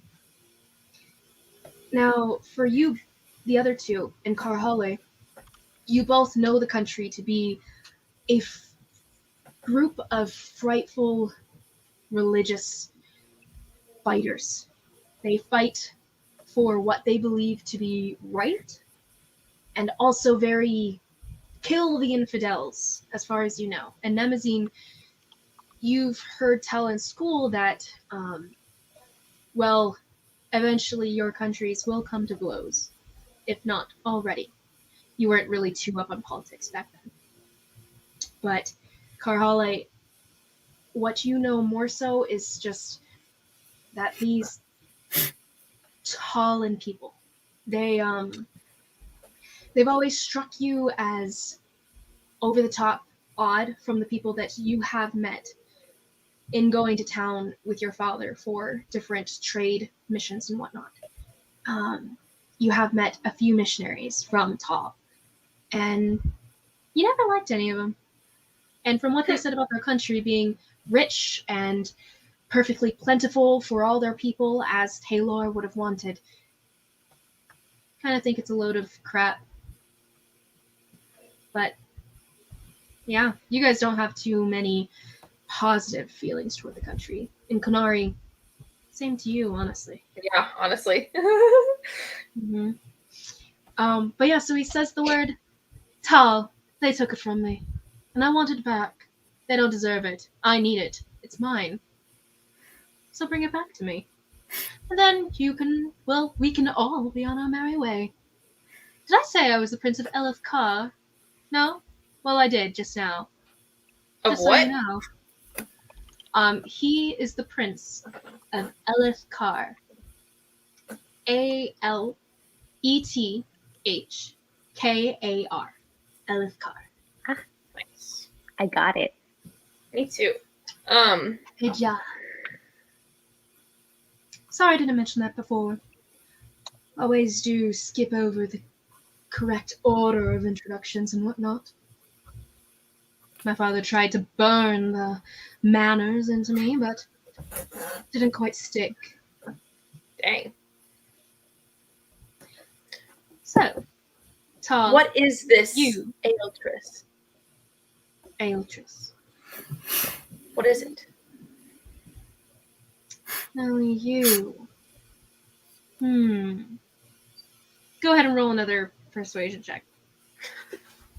Well, I mean, I have specific things that you guys will have to roll for to see if he tells you. So that's like I have a list. So we'll see if you make it this time. oh no, already? 14. It died. 14. Well, Hold on. my Eltress is mine, and that's all you need to know. Then how are we supposed to find it? My apologies. It's purple and very gem-like. It glows, if that helps. But don't worry, I'm sure you'll know it when you find it. What does the Ultras do? Limousine, you getting in on the conversation. How unthought of. Well, you see, the Eltress. Oh, well. Go ahead and roll again. Apologies. For persuasion? Persuasion. That would You'll be be better at this a than me. 17. 17. Oh my, Nemazine, that piercing gaze of yours. I could just have to spill all my secrets to you. Though granted, not my spell secrets. Not quite yet. Well, you see, my Eltress, it gives me power. I mean, I did create it for that purpose. Anyone else? Questions? I have answers. Many. Few, if any, I give to you, do though. you? Hmm. Raiden, do you? So you picked us all up. Put me back. He kind of flips over to you, swivels on his feet, looks at you, and he goes, "Oh my, Carhale, though you are quite tempting to, I always just want to do what you want me to do. But not today. Oh no, not today. Bring me the Eltress, and you will all be off." And so he kind of just, he stands up, and he kind of just looks at you all with his hands on his hips. And he goes, what else was I going to tell you? Important information, Maybe I'm sure. where it is? Tull. Didn't I already say that? Tull took it. Tull. That's a whole country. Oh, yes, it is. Okay, specifically, what do I know that I should tell you? It was taken by, well, right now, as far as I can zero in, it's being used near the capital city. Or in the capital city. Or above the capital city. Who knows? Under the capital city? Around that area. You see, normally I can zero in on specific items a little bit better than this. Like how I zeroed in on you, Kunari. However, they seem to have learned about my abilities and my skills, or at least my country's skills, and they have decided to create walls and block out some better abilities of mine. Now, it's quite annoying, yes, and it causes a little bit more difficulty on my end. I do have spies and whatnot amongst the people there, but they can only do so much. No, one is better than the others, and even he can only do so much. Either way, you all will go toward the capital city, ask around probably, and you'll eventually find your way to it, I'm sure. Eltress is what it's called. Big purple gem is what it's known as, probably. And it does powerful things. And it makes people more powerful. Like me, as it's supposed to. All right, buddy. Say we get your shiny purple pet rock. What's in it for me? That's funny. She's gonna give him a.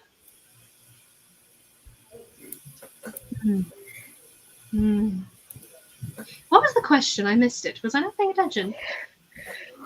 Obviously. I was too lost in your eyes, dear. What's in it for me? Oh, what's in it for Besides the not dying thing, that would be appreciated. Well, I was going to mention it. Some people find life to be stimulating. I, however, find it, well, useful. You, in this case, the commodity that you want back as I want mine back. So as of now, your life is mine. And if you bring me my gem, your life will again be yours. So I suppose that's what you're fighting for in this case. Well, that's a crap deal. Crappy. Well, if you wish to not continue on my quest, which you very well could, you have free will, you know. Well, you won't really feel any effects for about 6 months. Though granted, if you guys split up, that might be a little more immediate. You can't go beyond, well, I didn't test it. Maybe you should. But there's a certain distance in there that you have to stick together.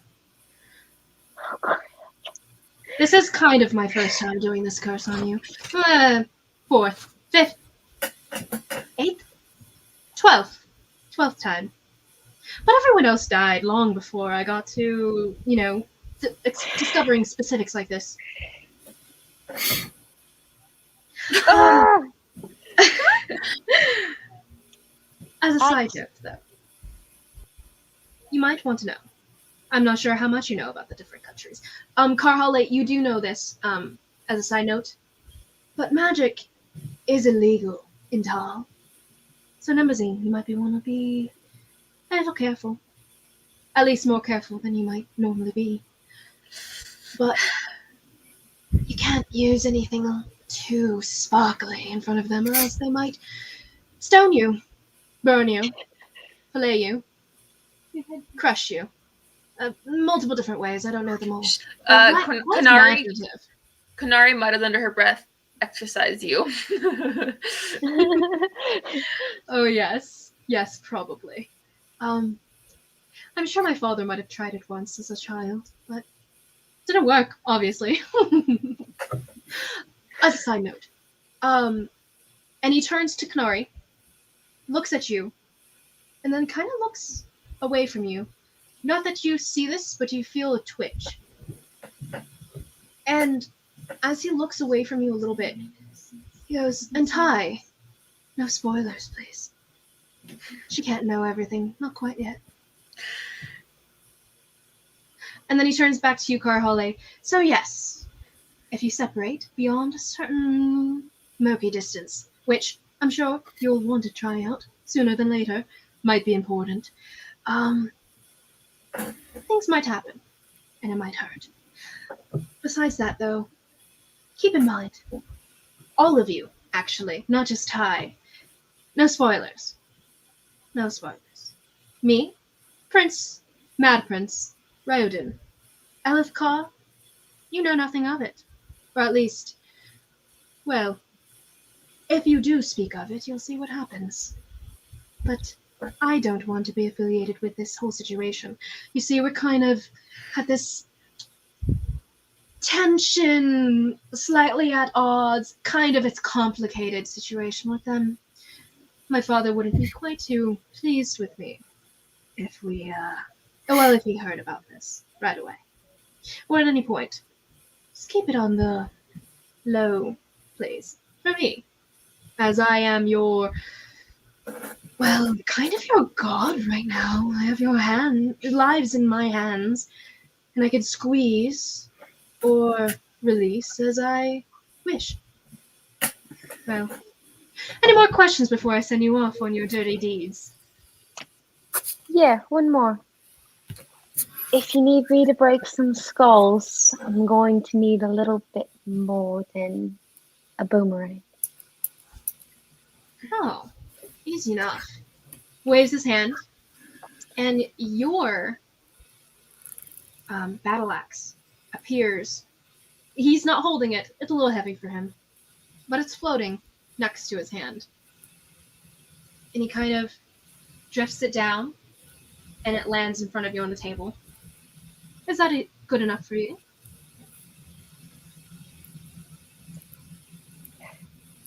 I was hoping it was going to be a trip back home to see my mom. Not going to lie. It's a little bit lackluster, disappointing. My. You disappointed me. Oh. Now that does disappoint me. Any other questions, though, before I do a little trick for our friend, Karhale? Yes. One little more. Have you always been a dick? Or is that a new development? Oh, my dear. Yes. A resounding yes. And how's this for a trick? And he snaps his fingers, and the entire banquet hall, him included, disappears. Oh, frick. But instead of going dark, you guys all just collapse onto your backs in dirt. And you look up, and you're in a very dimly lit tent that's completely empty. And you're laying on the hard ground with dirt slipping between your clothing. It hurt, that fall, but now you are all laying flat on the ground. What would you like to do? Am I at home now? No. You are, all three of you, in a tent you do not recognize. It looks to be... It's cheap, tarp, and there's an opening to all of your lefts. Well, yeah. And it opens into... Well, you guys had seemingly been around maybe 6 p.m. or so with light shining in through the windows before. It's almost completely dark out, and the only light you're getting is white light that seemingly might be from the moon. Or moons. I'm gonna peek out of the tent, see where we are. You get up, and the battle axe that had been in front of you is now lying at your feet. It's definitely yours. It was a warhammer. Warhammer, sorry. All of this Warhammer. But you see it there lying at your feet, and you pick it up and you turn around and slowly kind of open the tent flap, and it's just an unfamiliar countryside. You see, like, it's rocky, a lot more barren than you remember from home. It's definitely not Thelai Mountain or anywhere near it. It looks dry, almost just craggy ridges in front of you, and you can look closer if you'd like, but it's kind of hard to pick out everything in the dark like this. What can I sense around me? Like movement, people? You sit up and you sense 2 humanoids to your left. The 2 that had been with you before, you recognize them as to be your 2 past counterparts from whatever that dream was. The sand people? No. I'm talking about Nemazine and Karhale. Oh. Sorry. I thought you said it was like the sand people. Listen, I recognize them. I was confused. You feel the 3 poles that are maybe about 20 feet from you on all sides that are holding up this tarp, this tent. Beyond that, you don't really feel anything of note except the ground continuing farther. I'm gonna turn back and help them both up off the ground, assuming that they're both still on the ground. Okay. Kanari does like this one of those like you lay on your back and you just like jump up. I can't do it, but like the martial arts sleep. Exactly. And Okay. springing back to your feet. How about that? All right, we get it. You're a badass. Yeah. She kind of just turned her head towards you and said, and I think that's a compliment, so I appreciate it. There are 2 people outside the tent, just so you know. What'd you say? No. It's you 2. No. Sorry, Where's you the 2? feel them 2. I thought you said that there was the people who like. Okay, I was really confused. That's the only place I sensed. My description was bad. Those the only place I sensed. Yeah, you only sense them beyond the tent. You can feel that the ground, the rocks continues on, but you don't sense any other creatures. I got you. Okay, wow. Anyway, yes. I'm gonna run outside the tent and just see what I can see with my So you eyes. burst out of the tent, and the flaps go around you and stuff, and flaps shut, leaving, I think, Kanari left in the tent. But you no, burst out. I went back in. Oh, you and went I back in? Okay. I just peeked out to see what I could see and went back in. Got you. So Nemazine, you burst out into the moonlit night, and you're thrown off for a bit because it's so much later than you thought it was, and the two moons are up above you. Moons you recognize to be, well, actually, you wouldn't recognize their names, but the two moons are up. And, Did I recognize the moons? You would have called them something different, but I guess I wouldn't know there too, so yeah. I can help you. Oh, you poor thing. Anyway, it's yeah. good, So you it's look good. out, and the moonlight that's bathing the entire countryside that you see is, it stretches beyond. Like, you're not sure which direction you're looking right now, but it stretches beyond, and you see ridges, and it meets the horizon. And if you turn around, you see the tent. The tent is against kind of a rising hill, but the hill doesn't even go up that high. You can walk up it if you desire, but beyond that, you see a little bit of plant growth around, but not too much either. It seems like if you guys have ever seen like New Mexican landscape and stuff, it's a little bit, Yeah. or even Colorado, honestly. It's very Colorado, New Mexico in the more barren areas. Yeah.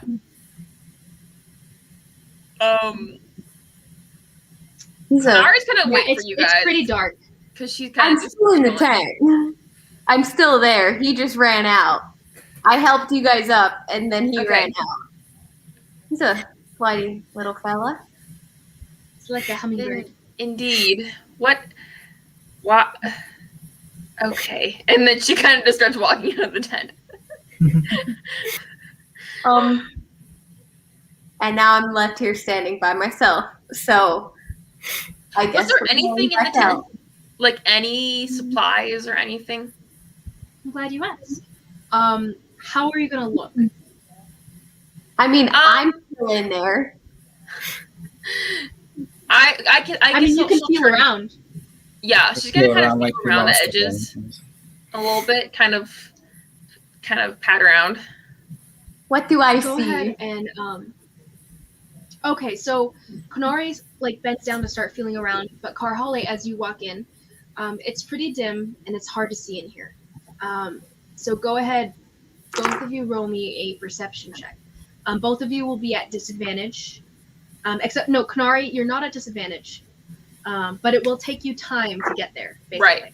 Right. So it'll take more Fair time enough. if Kanari succeeds in this versus Karhale. Karhale, you have disadvantage because it's dark. 17 anyways. Really? Mine's Oh, not- sorry, mine's Still a not high that good. roller, I see. Oh no. 15. I rolled a 17 as well. 15 and a 15. So, at Karhale, as you kind of scan it with your eyes, and Kanari, you start kind of feeling around with your feet and your hands.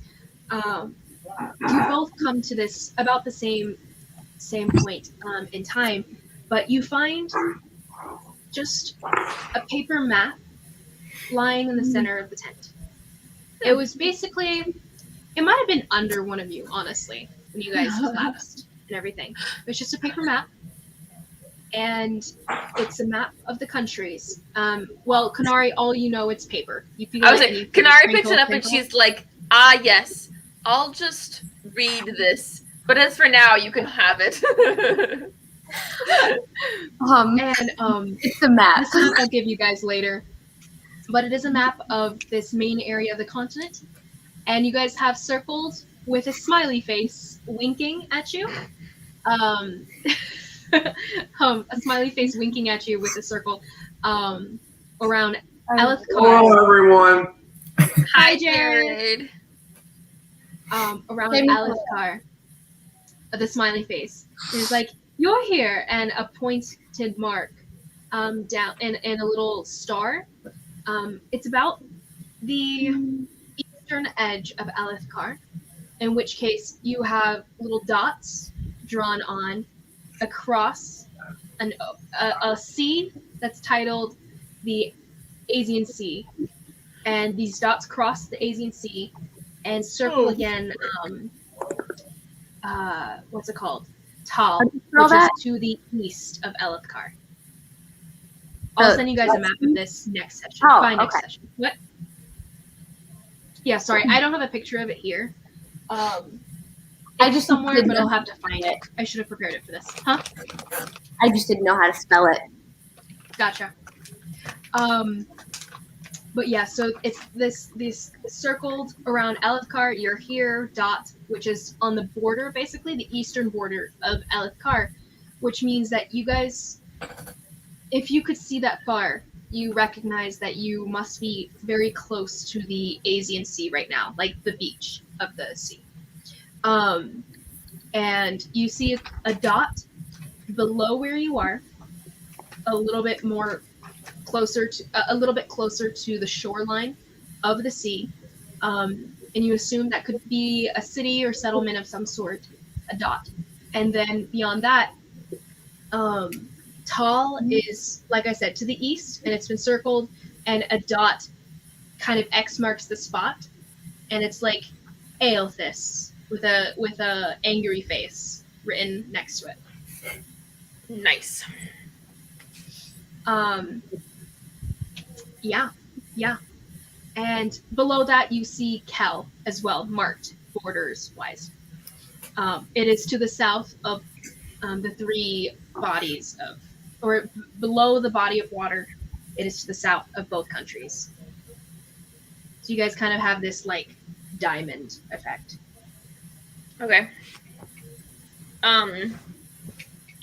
Kanari's just kind of gonna start wandering out of the tent and be like, well, I suppose we're stuck together. What do we do now? Well, that sucked. Well, I feel like we got off on the wrong foot here. Hi, I'm Kahale. Kanari. This is a. What's your name? Blue dude. Oh, me. Oh, sorry. She says What's this your name? Oh, I thought you were saying your last name. Mjolnir. Mjolnir. I'm just gonna kind of like look back and then just like kind of fall, or not fall, like sit down and just kind of No. like, you can just call me Nemo.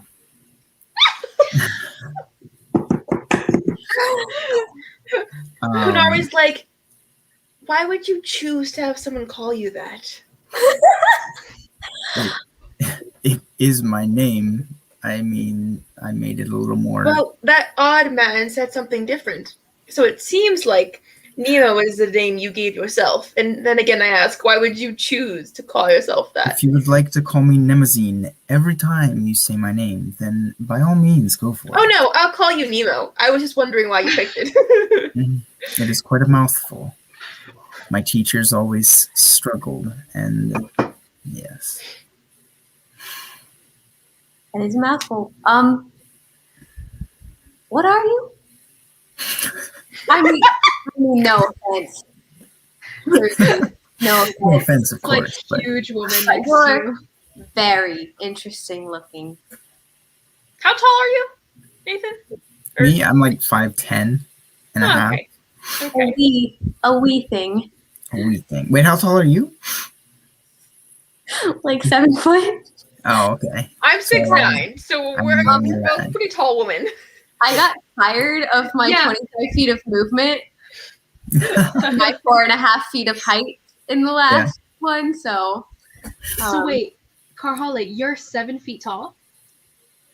Okay. I'll keep that in mind.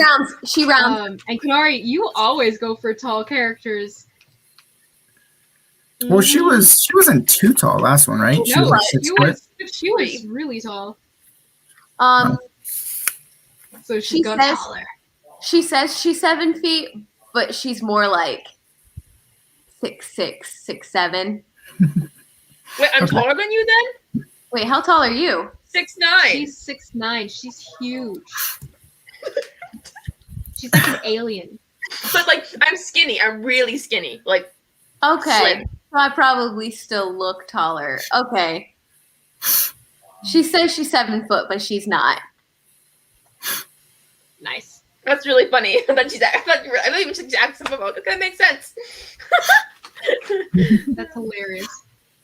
As you guys are speaking, it is cooler outside.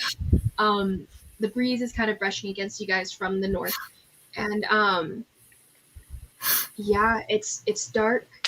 You guys hear, different wildlife, maybe crickets, just out in the distance. And Kanari, what's your passive? Actually, I know. Passive perception is 15. Yeah. You hear some clopping as from a distance, and it's barely there, but with your heightened senses, you do hear it. Like And it sounds horses? vaguely. Kind of hard, but it is kind of echoing through the hard ground and the rock and everything.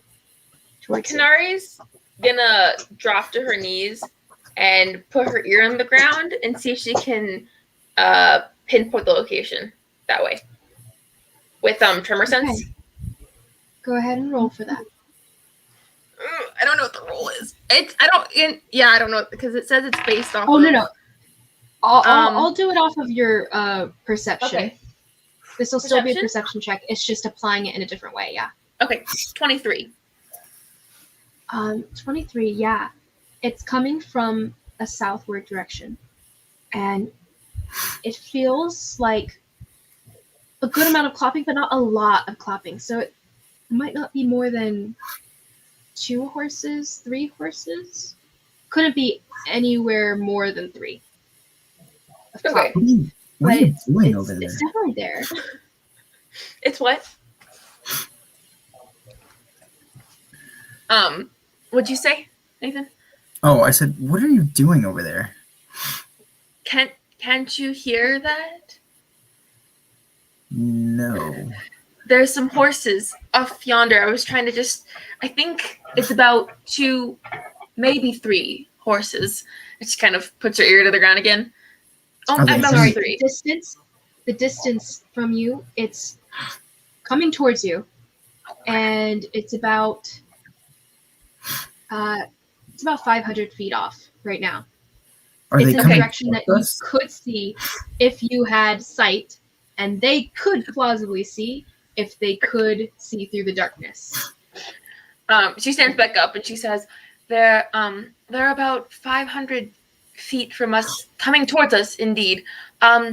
We might want to duck back into the tent just to see what they're going to do, if they're looking for us or if they're just passing by. We probably don't want to have to mess with them right now. And kind of heads back to the tent.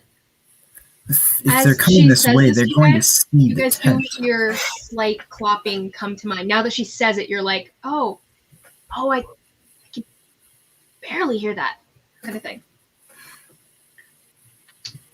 If they're coming this way, they're going to see the tent. Yes, but at least I won't know all of who's here. So you're going to just spring out and huzzah, Do you have a better idea, tiny man? go away from the tent. Therefore, it could be a distraction, and we could get away. I don't know Very where well. we are. We can hide behind some rocks. See what they do to the Do you- tent. Do you see any rocks? I can sense them, you blithering idiot. As you guys are arguing and stuff, the horses get near enough at Oh, this crap. point. Kanari's turning to go We find were some rocks. trotting on horses. And that was a good amount of time, and it was only 500 feet. So, you guys are kind of at this angle where this ridge that your tent is kind of up against has come forward a little bit, and so you see them kind of come out from behind this little ridge a little bit, and you guys see them coming towards you, and they're just riding on horses, and you kind of see an immediate flinch as they notice you, and kind of a who goes there? Who goes there? Who goes there? Konari, ignoring this for a second, turns to We are Nemosi soldiers sworn to our master. Who are you? Rahale, sworn to me. They're like, hold there, and they start riding towards you guys specifically to approach you. While this is going on, and she's kind of Konari turns to You Nemosi. guys still can't see them too well. Yes, You I guys see kind of like a couple figures, blob of forms. Kanari, you feel a lot stronger now. It's definitely two specific horses with a third smaller behind it. Feels like just a body, just a person. Oh, that's kind of weird. She turns to Nilo and is just like, I'm sorry, I shouldn't have called you a blithering idiot, whether it may or may not be true, and then turns back to face them. And she kind of has like her stoicness back on, kind of a thing. Nice. They continue approaching. Do you guys do anything amidst their approach, or you guys just kind of stay there looking as innocent as you can? Konari's kind of just gonna mutter, I hope you two know how to fight. And then she pulls her stick out and starts using it as her as a cane for, like, you know, as blind people do, and that's what she's using her as. I'm gonna have my warhammer out as. You know what, Jared? As I do. Right, you're gonna make us look threatening. Heckling. You what? I can't play with heckling. He's heckling me. No. He's getting me a piece of cake. He made me a fabulous chocolate cake with espresso chips, ganache, and homemade whipped cream. Nice. It's my Can you recipe. guys still hear me okay? Yeah. You did. You did a great job. Okay, so as you guys, so Karhala, you said you pull out your Oh, warhammer. great. You can't hide it. It's a warhammer. Yeah, But you kind of make pull it out, use and of kind of put it up intimidating. over your shoulder. You kind of puff your chest out a bit. Just a little bit to seem. I want to look imposing, but You're definitely imposing. threatening. Like, don't mess with me, I won't mess with you.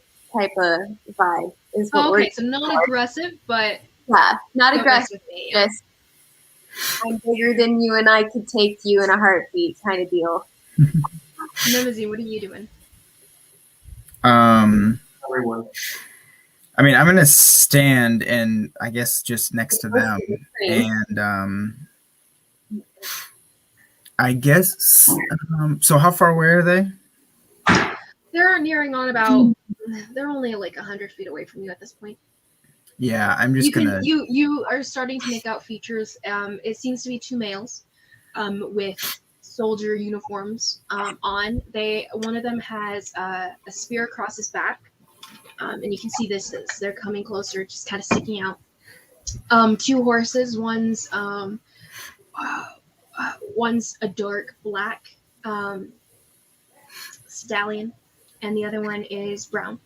And you can't really make out too much beyond that. It's really dark outside. Yeah, I'll just stand next to them and just ready myself. Does he see the third person? I'm gonna grab a handful of sand as well. Not quite. They're riding pretty close together. They're like riding almost shoulder to shoulder. That stuff is super food right there. They're sticking close, and he doesn't notice this third individual. Only you do, Konari. And as they are approaching, and they see Karhala lift this sledgehammer kind of behind her shoulder, onto her shoulder, they both kind of whoa, and they stop about 50 feet from you guys. And Hands up. Easy now. It's drawn already, are you? We are. They kind of like pull their horses back a little bit. They kind of settle down from distance, and they both kind of ready their own weapons too. Easy, gentlemen. We are two ladies, one blind, and our frail compatriot here, traveling the woods Who's blind? to give. She's obviously No. What do you mean she's blind? She was just looking at the people. What? Kanar just kind of. Y'all just need to come for like Easter or something. Aw, That would be lovely. That would be awesome, actually. See, it Well, would, I'm- Pages. it would be fun. Everyone here, yes, it would be That fun. would be really fun. I'm pretty close, so I can just drop by for lunch. You should randomly drop by for lunch. Anyway, sorry. Yes. So they both kind of ready their own weapons. Easy fellas, just two ladies and our friend Nemo here.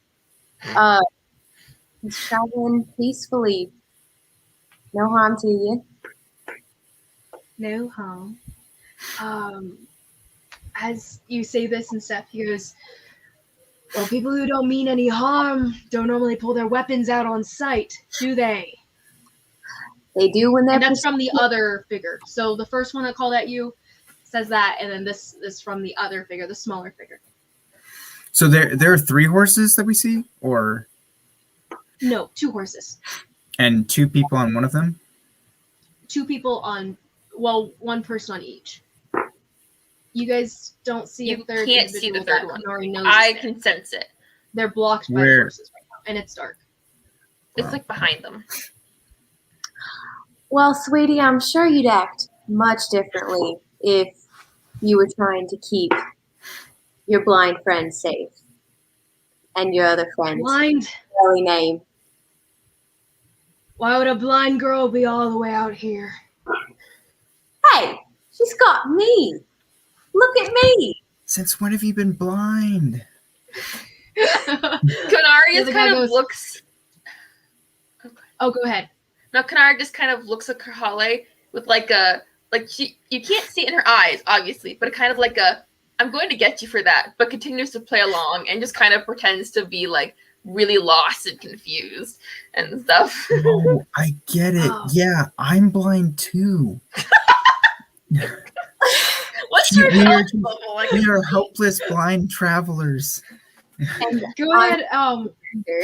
So I'm assuming you were whispering the other things first, and now you're saying this out loud, Yes. Nemesis. Yeah. Go ahead and roll a deception check. You moron. Blind oh traveler. my goodness. Hey, As this I- should be the thing you're good at. As I do this, I'm just gonna grab her arm and just be like, "Yes, we're poor blind travelers." What am I doing? Deception. Okay. That's a 19 for deception. If you're blind, I'd eat my foot. Oh, nice. That would be right nasty, wouldn't it? I'm gonna Nad? eat myself again. And Nad kind of chuckles and like, yeah, it would. Lay down your weapons and we'll come over. How do I Show even know us some you have feet? identification. I can't see. Identification. Do we have identification? You guys all feel your persons, if you feel your persons, unless you already know what you carry. But none of you know of any identification you carry. Except, actually, Nemesis, you have your, Kellen, Yes, I know. Yes, I know. ID. Yeah, your school ID, actually. Do you go to some preppy high school or something? Is that what you like? You go to some really preppy high school and you have this card, like.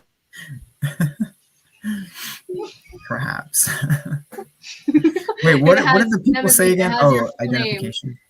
It No, has yeah, your I know. full Nemesis Tau on your name. Yeah, I on know. the card. With the, it's not a picture of you, but So they asked for identification. Yeah.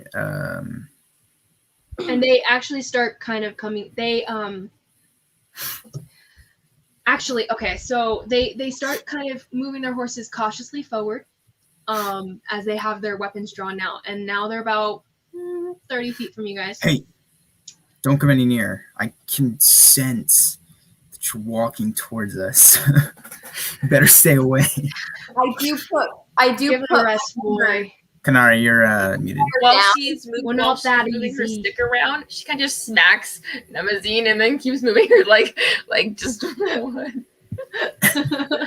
And Do you as have they it? kind of, they are closer now. It's propped against me. It's the hammer's on the ground, but I have it like propped against my side, so it's not too far. Mhm.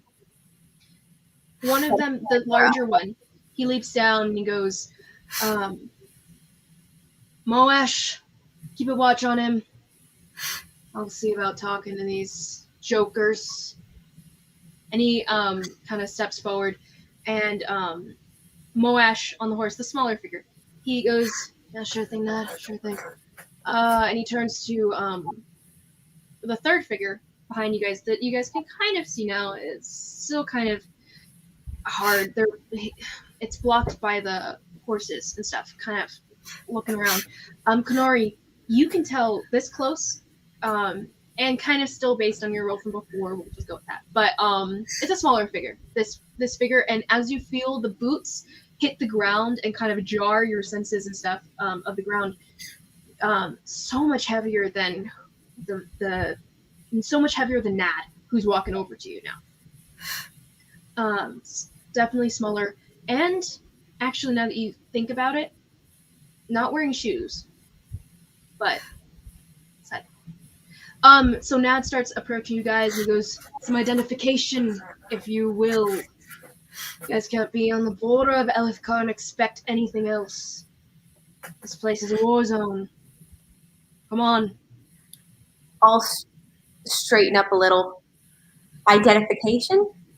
You need identification from me. You don't know who I am? He kind of looks at you. We could also just take you both all in. Me and my buddy, we can do it easily. Who are you fools? Where did he say this, He this looks at border you, was? Carla, because you've been talking the most. Who are you? What was the border that he said we were at? The border of Elethkar. You guys are at the eastern border presently. Of Elethkar and what? What is the on Tall. the We're eastern trying to get up into Tall. The border, Remember? basically, right where you guys are, there's a sea, the Asian Sea, and that's what separates you guys from Tall. Okay. Right now, you're on the Elethkar eastern border. That is along the Asian Sea. So you guys are behind, like situated against a ridge, and your guys' orientation's a little bit off, but you're assuming, since you can see far beyond in front of you, you're assuming this Asian Sea is behind you. Behind the ridges that you guys are up against. Okay. So what you guys see, Karhale, what you see as Nad is walking up to you, he's a balding man. Looks pretty rough and tumble. He's not trying to impress anyone with his looks. He's got leather armor. He's got a spear that he's holding in his hand now. He's kind of bristling at you all at the moment. He kind of just, he's got a goatee, harsh eyes, a hardened veteran of a man. They kind of glaring at you all. And you guys actually hear a sound behind you as, not behind you, sorry, behind him, but in front of you, of kind of a outcry, a loud like, ow, you, and you hear just the sound of a thump and another like, get off of me, you, get off of me. And Nad kind of just rolls his eyes, turns back, and like, get him under control, can you? We have things to deal with. You just tie him up or something. And Moash, you hear call back like, I'm trying. And then you guys hear like a whoosh, and a bright light actually that bursts out in front of you guys, lights up the area, casting shadows from the horses because it's behind the horses. But you guys see a burst of flame behind the horses, and then and then it stops almost right after it started. It's like, yeah, that's what happens when you, and you guys just hear this like altercation going on behind the horses, and now it's just like, all right, up, you, who are you? And he turns back to you, Karhale. Who are you? And better tell me quick. I'm losing patience. You may not know my face, but certainly you know the clan Tosten Jiraki below Talai. Can't say the name rings a bell. So you're saying you're not Elethkar, you're not Alethi, and yet you're here in Elethkar territory. I'm saying I am royalty of the Torsten Jiraki clan below Talai, you imbecile. And we are on a political endeavor to Tull, if it's all the same to you, and I'd prefer to not be harassed. He looks you up and down, looks at the other two, looks at you again, at your face and the way you're saying your words. Huh. Questioning whether you believe your own words. Are you or are you not royalty? I'm thinking not. Do you think I would be able to pronounce Torsten Jiraki if I were not of the clan? It's a big name. Do I look like I spend my time reading? I'm thinking you might have been from there once, but you don't feel like you belong there anymore. Insightful. Just a bit. Only you were right. And he kind of smirks, and you hear just like a, okay, got him under wraps. Nad, I'm here, ready to go, ready. I'm in for this. Got your back. And Nad just kind of looks at him and he looks at you guys again. And he goes, you, and he points at the kid, the Nemazine between you guys. Who are you? Who's he talking to? You. And he kicks some dirt in your direction. Oh, well, excuse me, I'm blind. How was I supposed to know you were looking at me? Yeah, sure. And he and he turns toward. He's lost interest in you, your kid, bratty kid. It's an older dude. This is like an older, like goatee, like he's losing. Like, who are you, lady? Freakish lady. I assume that would be me that you're talking to. Who else? Who else indeed? Maybe your mother. I'm perfectly freakish as well. He actually can't quite tell that your skin is not quite normal skin, Karhalik. It's pretty dark, and he can't see the color of your skin or not. I'm covered in tattoos and rocks. It's kind of I mean that the rocks kind of don't. You can't tell that they're rocks. It looks like kind of sharp crystals jutting out of my face. It kind of looks like to him like you're just deformed a little bit, but not like. Are you a dragon-born mutant? Like what he's seeing right now is basically you look like this warrior princess woman, which isn't too odd to him. But Konari is this tall, bald, pale, thin, alien-looking lady. Like she's looking a lot more odd than the two of you right now. He can't see the color of either of you or anything. I guess that's fair. She just says, "My name is Konari, and I have business past the border." Finally, a straight answer. If only you'd been the one leading this talk. Okay. None of you have identification. None of you should even be here in Elethkar. Well, we're leaving. You're That makes any consolation. I don't think so, Miss Little Large Lady. Are you a lady? Can't tell. You sure know how to sweet talk the ladies. Moash kind of leans over and is like, you all are kind of freakish, if you ask me. I mean, yo, boss, maybe we should take them back. They seem like they could totally be like killing spies or something. And shut up, Moash. Will you all come willingly? Or will you all come less than willingly? I look at my compatriots here for some sort of visual cue. Who do you have back there? Moash kind of perks up. Oh, you mean the kid? And Nad elbows him. Shut up! None of your concern. Watch. Yes. Who's the kid? Come with us. It doesn't matter. Who's the kid? Moash kind of is like, another freak like you. How far away is the Less kid freaky than from you, us? I think. The kids, Nad and him are in your guys' melee range at this point. They're like within talking distance of you guys, like, or conversating distance of you. But the kid is behind the horses about 10 feet off, still hidden behind the horses for the most part. Kunari, you can tell that the kid's not moving at this point.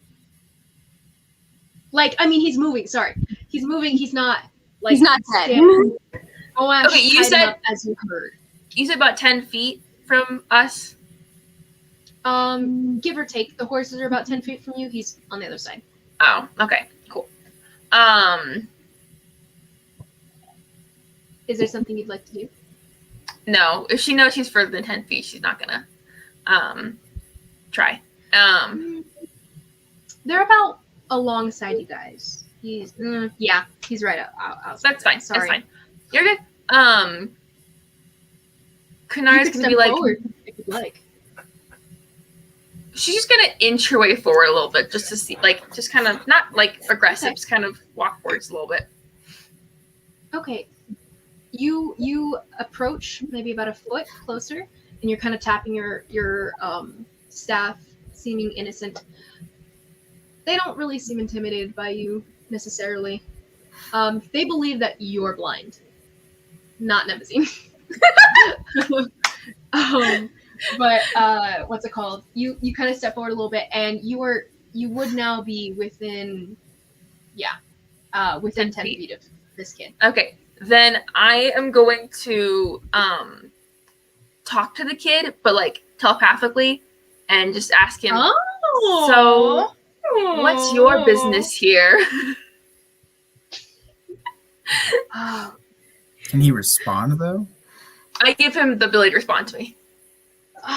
You hear just as just initial surface thoughts. That's what you can hear, right? You can hear just this little. No, initial... it's like we just talk. I don't think I hear his thoughts. I don't think. I think. Do I? It's Maybe not I a do. message spell. I think you do hear his thoughts. Okay. But okay. they can respond to you in thinking, in thought, right? Gotcha. Yeah. That's kind of how I picture it. Anyway, since it's a telepathic bond and not a message spell, you know? Right. Okay, that's fair. Yeah, So- I'm cool with that. So just surface thoughts. You just hear, what the, and you know, and and also just what are you doing in my head? That doesn't and matter that's right what- now. We're your best chance out of this. So who are you, and what is your business? I don't even know you. Heathens. I don't work with heathens. Devils, just get out of my head. Did you say heathens? And- Did you say heathens? You hear this out loud at this point, like, get out of my head! And just cut it out and everything. And you hear like just kind of rustling on the other side of the horses. Kunari And you can kinda looks to feel them that as this like- guy is like twisting and turning. Kunari's like, he's a bit disturbed, isn't he? Moash kind of smirks, is like, yeah, he seems that way. And he snaps, and you guys see the fire behind that you had seen before, light up again, and you hear a cry of just, ah! And he and then kind of smooths his hand out, and it stops, and it dark all around again. He goes, that tends to shut him up. And Nad's just That like, what? really, Moash, really? Moash, he was screaming. He told me to keep him quiet. And Nad just kind of rolls his eyes again. He's just like, a new post, 3 weeks. You three, come with us. And he just kind of glares at the three of you, and you three follow his order. He's kind of Kanari says, "Of course, sir," and then whack and smacked it with the stick. Okay. Roll initiative. Okay. Everybody roll initiative. And roll a roll a innocence check, in essence, a deception check that you weren't going to do this. Because within it wouldn't be a surprise because he can see you moving towards him, so he would get the chance to react within this. So see if you can like you're disguising your movement to not be an attack, basically, like to a see if you get this attack before you guys roll initiative. Sleight of hand? What am I doing? Sorry, deception. 16. 16? Okay.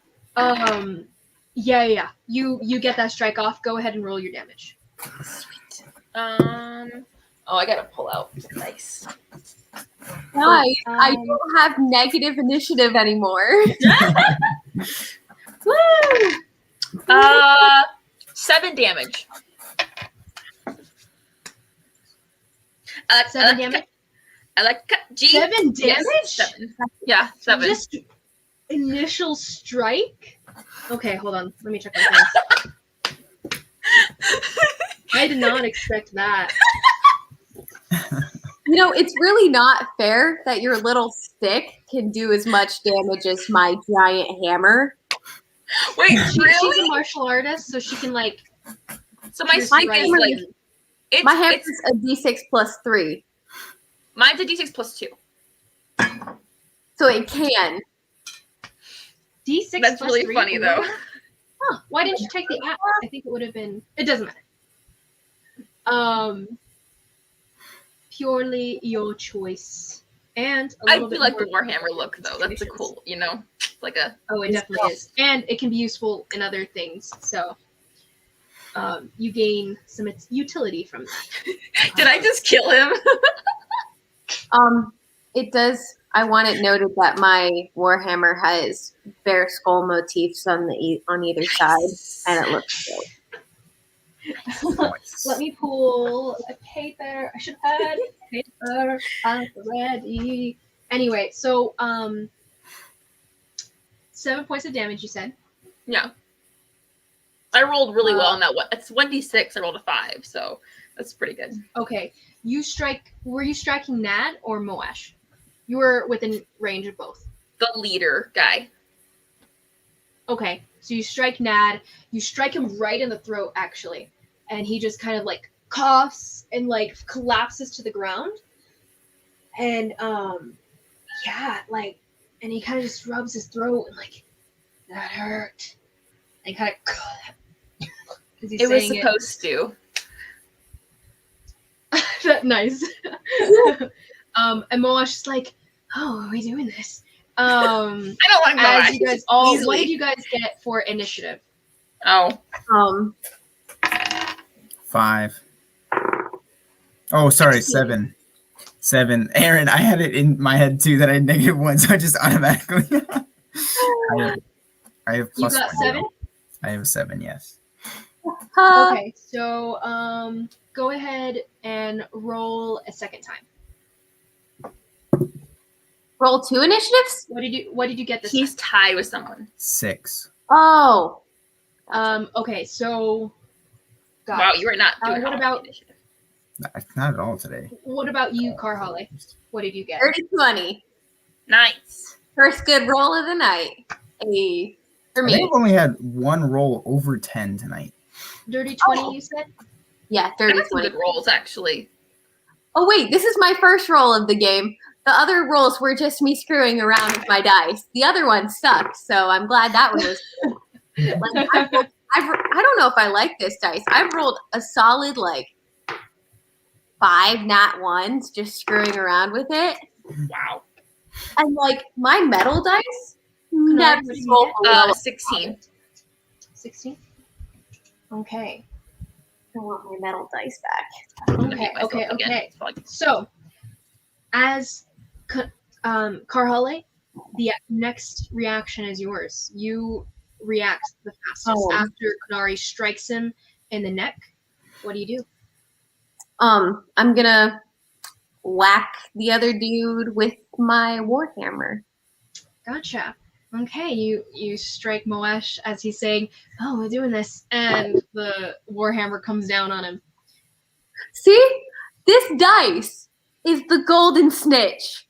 Because I rolled on this one like a bunch of 4s, 2s, 3s.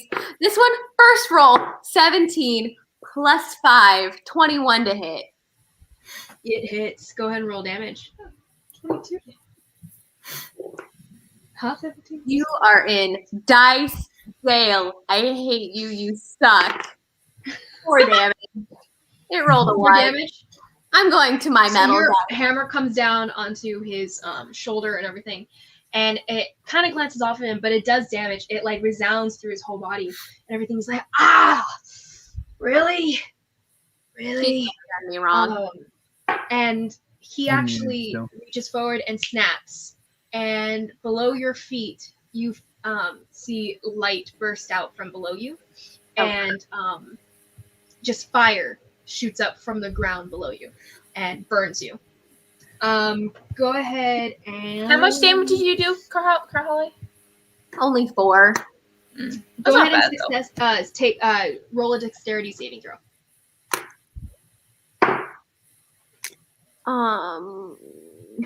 Ooh, I have +1 to that. 17. 17. Mhm. Okay, yeah. You leap as the flames start licking up your boots and stuff, and you leap to the side. And you dodge it, and the fire stays where you are. Sorry. So you do not take damage from that. He's like, oh, real speedy of you. Kunari, what do you say? That reaction, I only did the 1 attack, so I thought it was a reaction. Was it technically my turn? Just a reaction, like a. Oh, when you first Dump the attacked, gun. or Mhm. I'm treating it basically as a surprise attack of yours, Okay. kind of thing. And only because you succeeded in what's it called? Right. Deceiving where you able to do it. Do you consider surprise attacks double damage or not? They're not. It's Okay, basically you just get hurt, like you got that hit. Okay, just making sure. Just to make sure. I mean, yeah, no, it's not. What's it called? Surprise rounds aren't actually a thing in the rules and stuff. They're it's basically you have a specific creature who is surprised when you take your turn, kind of thing. So it's a whole thing. In this case, I was doing that more for ease of application, and you were able to kind of pretend that you weren't going to hit him, but then you hit him, kind of thing. So that's kind of what I was doing here. Yeah, Carly? So that was his reaction, but I didn't get my bonus action. I assumed your turn was over, actually. No. So like okay, so we'll pretend he didn't attack you just then. You can take your bonus action, but he will attack you a second time on the next. Like we'll restart his turn in essence. So go ahead and take your bonus action. So that didn't happen. It wasn't like an actual action. I just would like to rage. Oh yeah, bonus action. You'd like to rage. I don't want to redo that nice Yeah. I got there. No worries. I would You like go to into rage. please. Do you want to describe what you do? Paint us a word. My dude tried to light me up, so I kind of square my feet into the ground, and with my free hand that's not holding my warhammer, I reach forward and kind of punch the ground and spread my hand out and stand back up. And Nice. The rocks all around you tremble. Yeah, the rocks tremble and my eyes kind of spark green. And I'm going to rage. But not like angry rage. She looks like almost uncomfortably serene, like it's kind of unsettling Huh. how calm she is. Moash sees Oh. this whole thing playing out in front of him. He's like, huh. And a little twitch of like, a little nervous twitch there. He's like, but then a smile spreads and he's like, that's interesting. I am. And now it's just like, shut up, Moash, and just fight or whatever. So it goes back to Moash, and with his what's it called? Bonus action. He's going to there was what's it called? A dagger attached to his waist. So he's going to throw that dagger at who's he gonna throw it at? Holly just dodged his fire. He'd actually I'm just gonna roll for it because he doesn't really. Okay. So the reason I'm asking if this was a reaction or like my turn was because I thought since it's a reaction, I only just did the one move, but I had a bonus action I could do an unarmed strike. I can just skip it for this turn. I was just thinking, oh, we're just doing like a reaction, but that's fine. I was just trying to figure out what we're doing. It was more like you got one pot shot kind of thing. Okay. And then now you'll restart your turn. Okay. It wasn't a turn with like movement and reaction and stuff like that. Like it wasn't that. It was just you hitting once and then yeah. I'll keep this in mind for future reference. Being we'll roll initiative before you land a hit because it's just simply that way. Oh goodness. Anyway, but yeah. So yeah, it was just the one hit, and now you are actually in. No, initiative, it's not that and you get your complicated. turn. I just wanted to know what you thought about it. But if you just want to say, oh, you got a hit off, and then we do initiative, that's easy peasy. I just want to know where you stood on it. So that's cool. Okay, gotcha. Yeah. I might decide something differently after this, but we'll see. We'll see. Because yeah. Minutia. Anyway. What was I? Moash chucking a dagger at I rolled a 1. So Nemazine, you. So this dagger throws at you. He rolls a natural 20. Okay.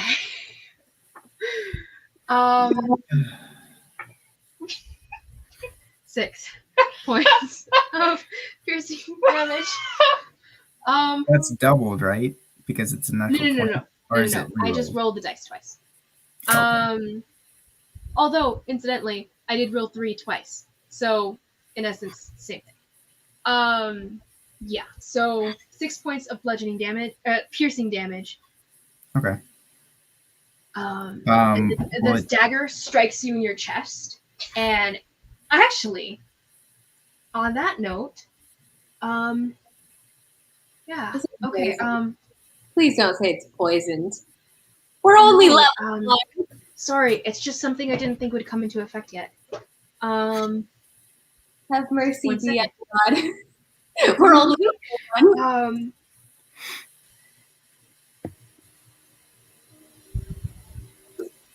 Roll a d100 for me, Nemazine. As it strikes your chest, Oh, and I you collapse to the floor behind you. exactly what you're doing. You guys see a gentle blue light kind of burst from his chest outwards around him, kind of in this circle. Just a D100? Just a d100. 60. Oh, no. Okay, no. You roll a percentile dice thing. Yeah, that's roll okay. that and the actual number. D10. 10. The d10. Mhm. What'd you get? 61. Nice. Well, That's funny. Okay. we don't know what that means. It could not be nice. No, you're right. You're Okay, right. so I'll keep this in mind. But as you fall to the floor, I believe you are out. Unconscious. Yeah. Unconscious. And he passes out. Nothing seems to happen as this burst separates from him.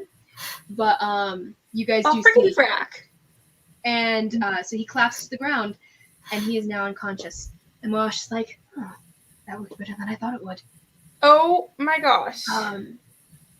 So as that happens, that's the end of Moash's turn, and he's not going to go anywhere. He's in melee with you, Kanari, still.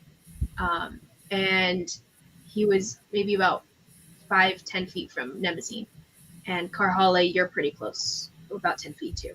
So I could pull up the map, but I feel like that would be so complicated. It's We'll okay. just keep this totally theater of mine. I hit I Moash. have it out. It's just, huh? I hit Moash with my warhammer, so I'm in melee. Mm-hmm. Okay, You so said you're I- in melee with Moash. You said I'm Actually, we'll pull up the war map. Actually, Sam, would you hold the camera for me? I can't believe you're out. Yes. What the heck, Nathan? What is it? We're a not melee guy. having another 3 and We'll say for here, check. We need someone to. Okay, so for the needs and purposes, this will be Kanari because it's got a long thing that kind of looks like a stick, and for other purposes, intents, these daggers with a cape will be Karhale, and I'm working on getting to Meepleville, so we'll see about that soon. And presently, Nemazine is laying down prone because he was knocked out and he was kind of tussle back. And right now we have these two right here. level Nad 1. is still on the ground, and no, Look at what actually you this will rolled. be Nad. Nad's on the ground, and Moash is about here. Is it? So does this look to be about where you guys are in your minds? Yeah. Sure. Pretty Just much. watch. It's gonna be a TPK. Keep it, put it closer. Closer. Yeah, right there. We appreciate Okay. you, Sam. Sam's the best.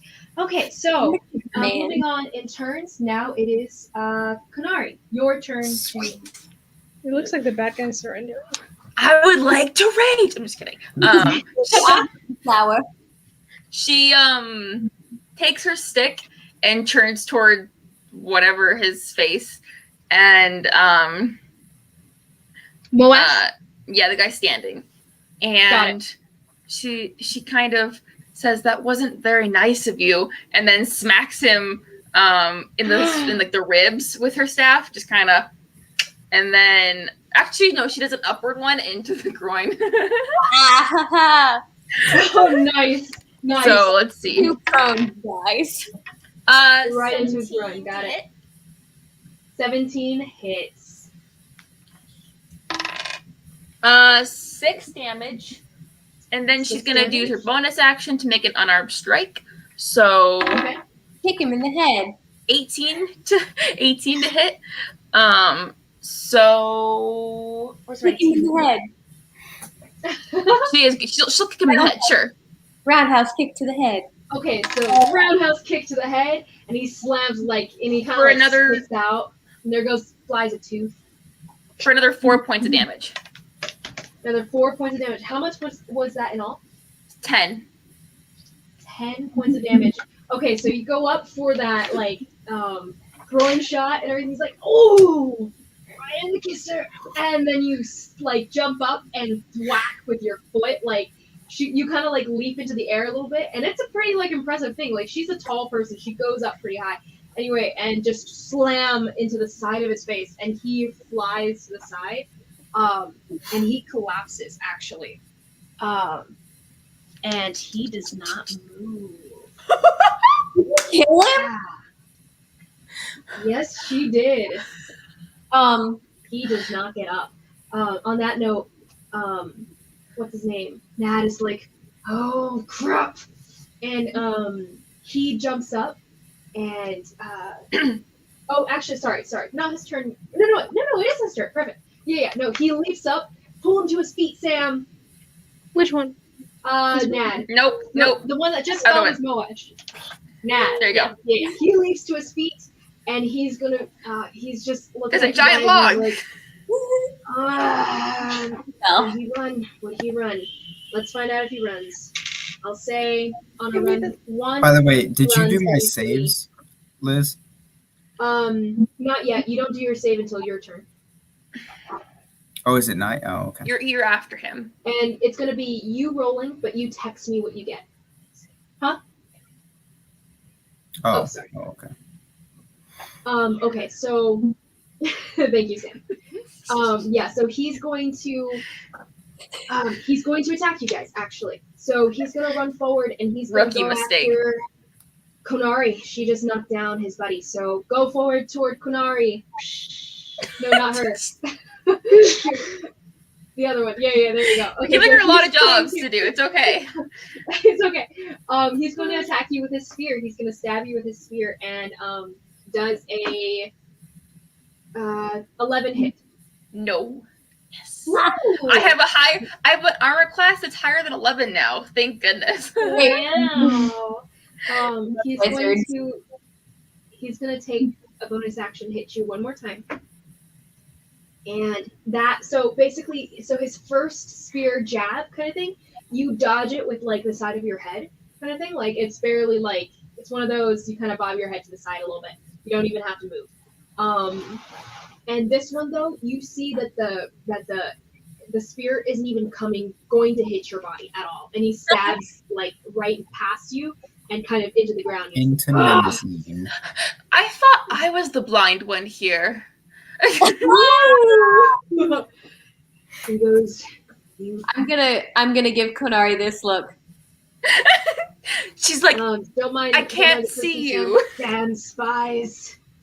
What? Oh no, him. Damn spies. And he stabs into the ground next to you. And that's the end of his turn. Nemesis, go ahead and roll your first death saving throw. Oof. Wow. Let's see if I D20 and can you can She's not going back to session 1. actually make higher than a. Honestly, yeah. Oh, so what? I'm texting you this now? I've never made a death saving throw. What do you do for that actually? It's just If a it's higher than a D20. 10. If you do D20. 10 or higher, it's a save. If it's 10 or higher, you pass. If it's 10, if it's any lower than a 10, you fail. So you technically have a better chance of succeeding than failing. Oh, but look at my still. cat. Can you text me, Nathan? Oh, nice cat. Yes, I will. Did Sam look at my cat? Will, you should have already done it. Hi, Kiwi. Not Kiwi. What's her face? Jin. Kiwi is such a cute name So for a Nemesis, cat. No, that's my neighbor's cat, You which is why I was thinking of it. Such a cute name for a cat. I'm gonna name a cat Kiwi now. Nemesis, He as died. It's not my choice. You have two. as you periods. have gone dark, everything has gone dark. You, what's it called? Oh, okay. Anyway, Is it better to you get an angle see from, a like, right here? flash of memory of something. Nathan, this is you. Yeah, Nathan, this is you. Nemesis. You see a flash, of your life before your eyes. You actually see, things from recent times. You see blood splattered in front of you in intricate design. You see hands in front of you, probably your own hands, you think. You look up to see more into the room, but then the scene changes and you're actually sitting at your school desk. You're looking up at a teacher and you're tapping your pencil on the desk, on the wood, and you're jiggling your leg and you're waiting to get out of there because why are you even here and what's the point? And then you see another flash and you see your dad looking at you and he's just kind of looking at you with that face of mild disappointment that you never really have seen leave his face for all that you've known him, or at least from what you can remember. And he's just kind of talking at you, and it's just blah, blah, blah, blah at you in front of you, and you're just, why? And about it. And then it changes again, and this time it's just you on a plane of white, and everything is slightly, maybe more of a bluish tint, maybe like your hair, actually. And you see Jupiter in front of you. And you just kind of look at her. And then back to our battle. That's Sam. Sam. Always take a nap front of her. So from there, we have top of the rounds, Carhale. Let's go. I'm Take him out. to smash him. Guess what? Uh, With my hammer. smash it As with as the you go towards to hammer. smash him, you just hear him muttering, 3 weeks. 3 weeks. What? 3 You just weeks. hear him muttering, 3 weeks. 3 weeks. Does a dirty 20 hit? Dirty 20 does hit. Go ahead and roll Wow. that. Now I'm raging. I get extra damage. Woo! I'm a moron. Last time I rolled a d6, it's a d8. I'm an idiot. Oh, there you go. Ooh, I was wondering about that. I was like, I'm pretty sure a hammer is higher than a d6. it is indeed. I just have poor eyesight. So that's Fair enough. that is 12 damage. 12 damage.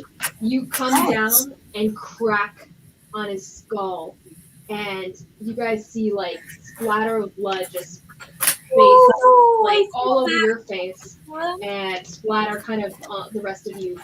Kanari, you feel the breath of life leave him as he collapses. Oh, Dang. I feel bad.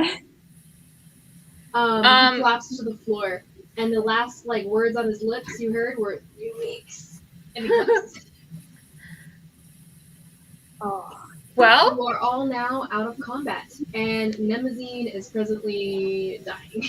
Konari turns and she's gonna stabilize him. What are you going to use to stabilize him? I have a question. Actually, as a side note, you guys are still within combat because now it'll be every 6 seconds he rolls another death save, and it'll be the time it takes for you guys to stabilize him. So go ahead. How are you Okay. going to do this? I have a question about like what I have with me. Would I have had in You my have everything that you rolled for your character and stuff like that beforehand. You have okay? it. But, I didn't actually get to talk with you about what kind of healing potions I would possibly have. You don't have any. Nothing. You have a herbalism kit Okay. through which you could plausibly make potions in the future with the stuff you would need to do that, but you do not have any. I would say though, actually, that you do have a medicine for headaches as part of your things. I do have Medicine for that. migraine. Can I just make a medicine check? We're still in A medicine combat. check. How? Okay, so first person in this round will be Carhale. So, you just use your action. So actually, next it will be Konari. So Konari, you can react first in this Okay. 6-second round. She's gonna kneel down by him and just kind of start doing CPR-esque-ness on him. She's not doing the mouth to mouth, but she's pushing on his chest. And just Do you pull out the knife? no. You don't No, I don't. Actually, Okay. Wait, is So, the knife no, just CPR sticking in discretion, my I would chest? assume you would know would not be useful in this situation. no. necessarily. So okay, no. What I'm gonna do is she's gonna pull out. She has like just some cloth or whatever. She's gonna kind of rip on Nemo's shirt, and then she's gonna push the cloth into his wound and she takes out the knife. So like something that kind of catches Okay. bleeding. Okay. Go ahead and roll a medicine check. Oof. And see how well this works for you. Okay.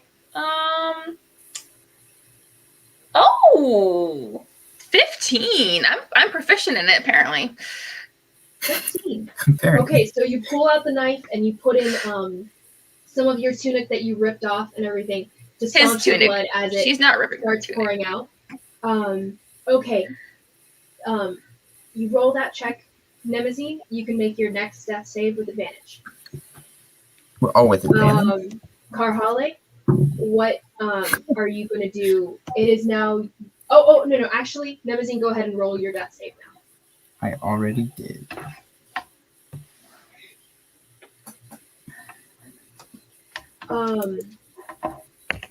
Nemazine, what you see as you Oh, I'm just getting a whole feature film over here. what you see as you roll this next death save and you're struggling for your life, you see Jupiter kind of looking at you, and you're on this plane of whitish blue, and he opens his mouth, but it's not his voice that comes out, and it's just a voice of meaningless. What's the point? What's the point? And that's the end of your flash there. Harley, what are you doing now? You told me that on top of my class proficiencies, I could pick one other proficiency, and I had picked medicine. Yeah.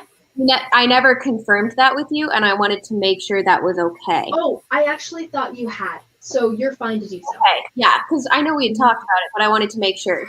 I thought that would be No worries. helpful if we don't have a healer. So that gives me an extra point, right?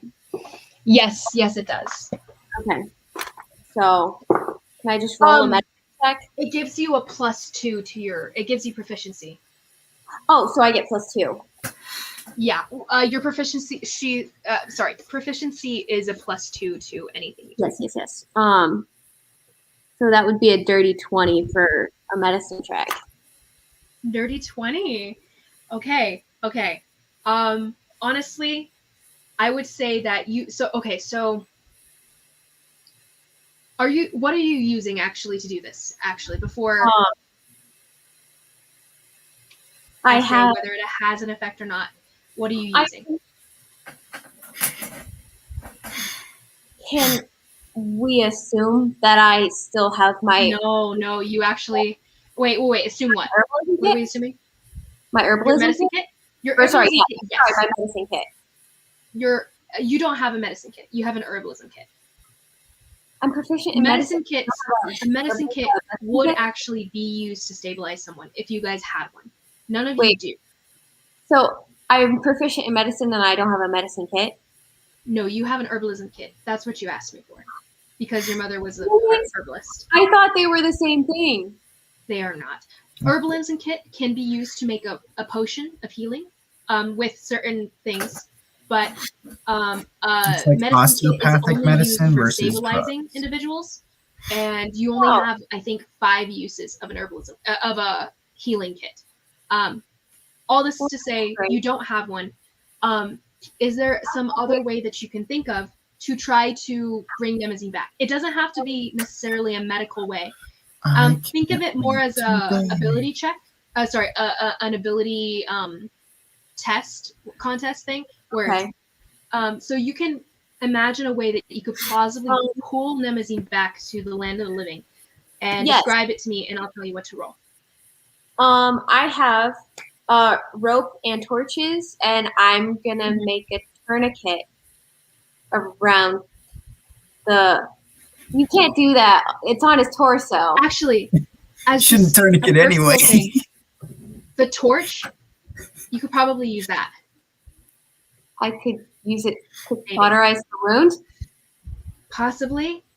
It's not like feasible in the reality, but roll for it if you want. And I rolled a dirty 20. Yeah. So you go to cauterize this wound, to save Nemazine's life. Sorry.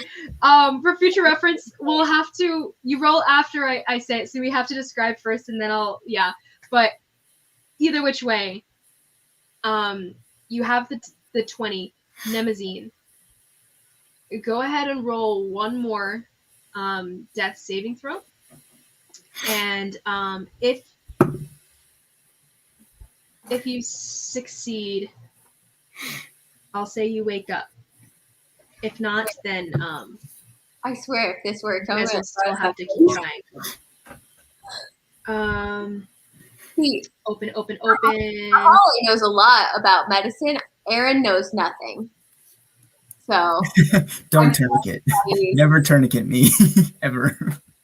Oh, Nemazine, did you roll with advantage? Books. Oh, I will. Worse result. So Okay, so he is still dying. On that note, Nemazine, you feel sorry, actually, sorry. You rolled too soon. Kanari, you got to act before he rolled that. So he did fail plausibly. What would you have done on your turn? You had another 6 seconds before he rolled again. we can just say she helped on the next one. Well, she would have to roll for it, and if she had, then we had agreed to stacking advantage rules. So if she had succeeded in her help action, basically, she would have given you a +2 as well as advantage. So if you succeed, she's gonna kind of just pour a little bit of water down his throat and kind of like smack his face a little bit, like, come on. Okay. Oh, I would So say that this is kind of. That adds a +2. Well, I gotta roll. No, right? she has to roll for it. So it's going to be persuasion. You're Frick. trying to pull him back.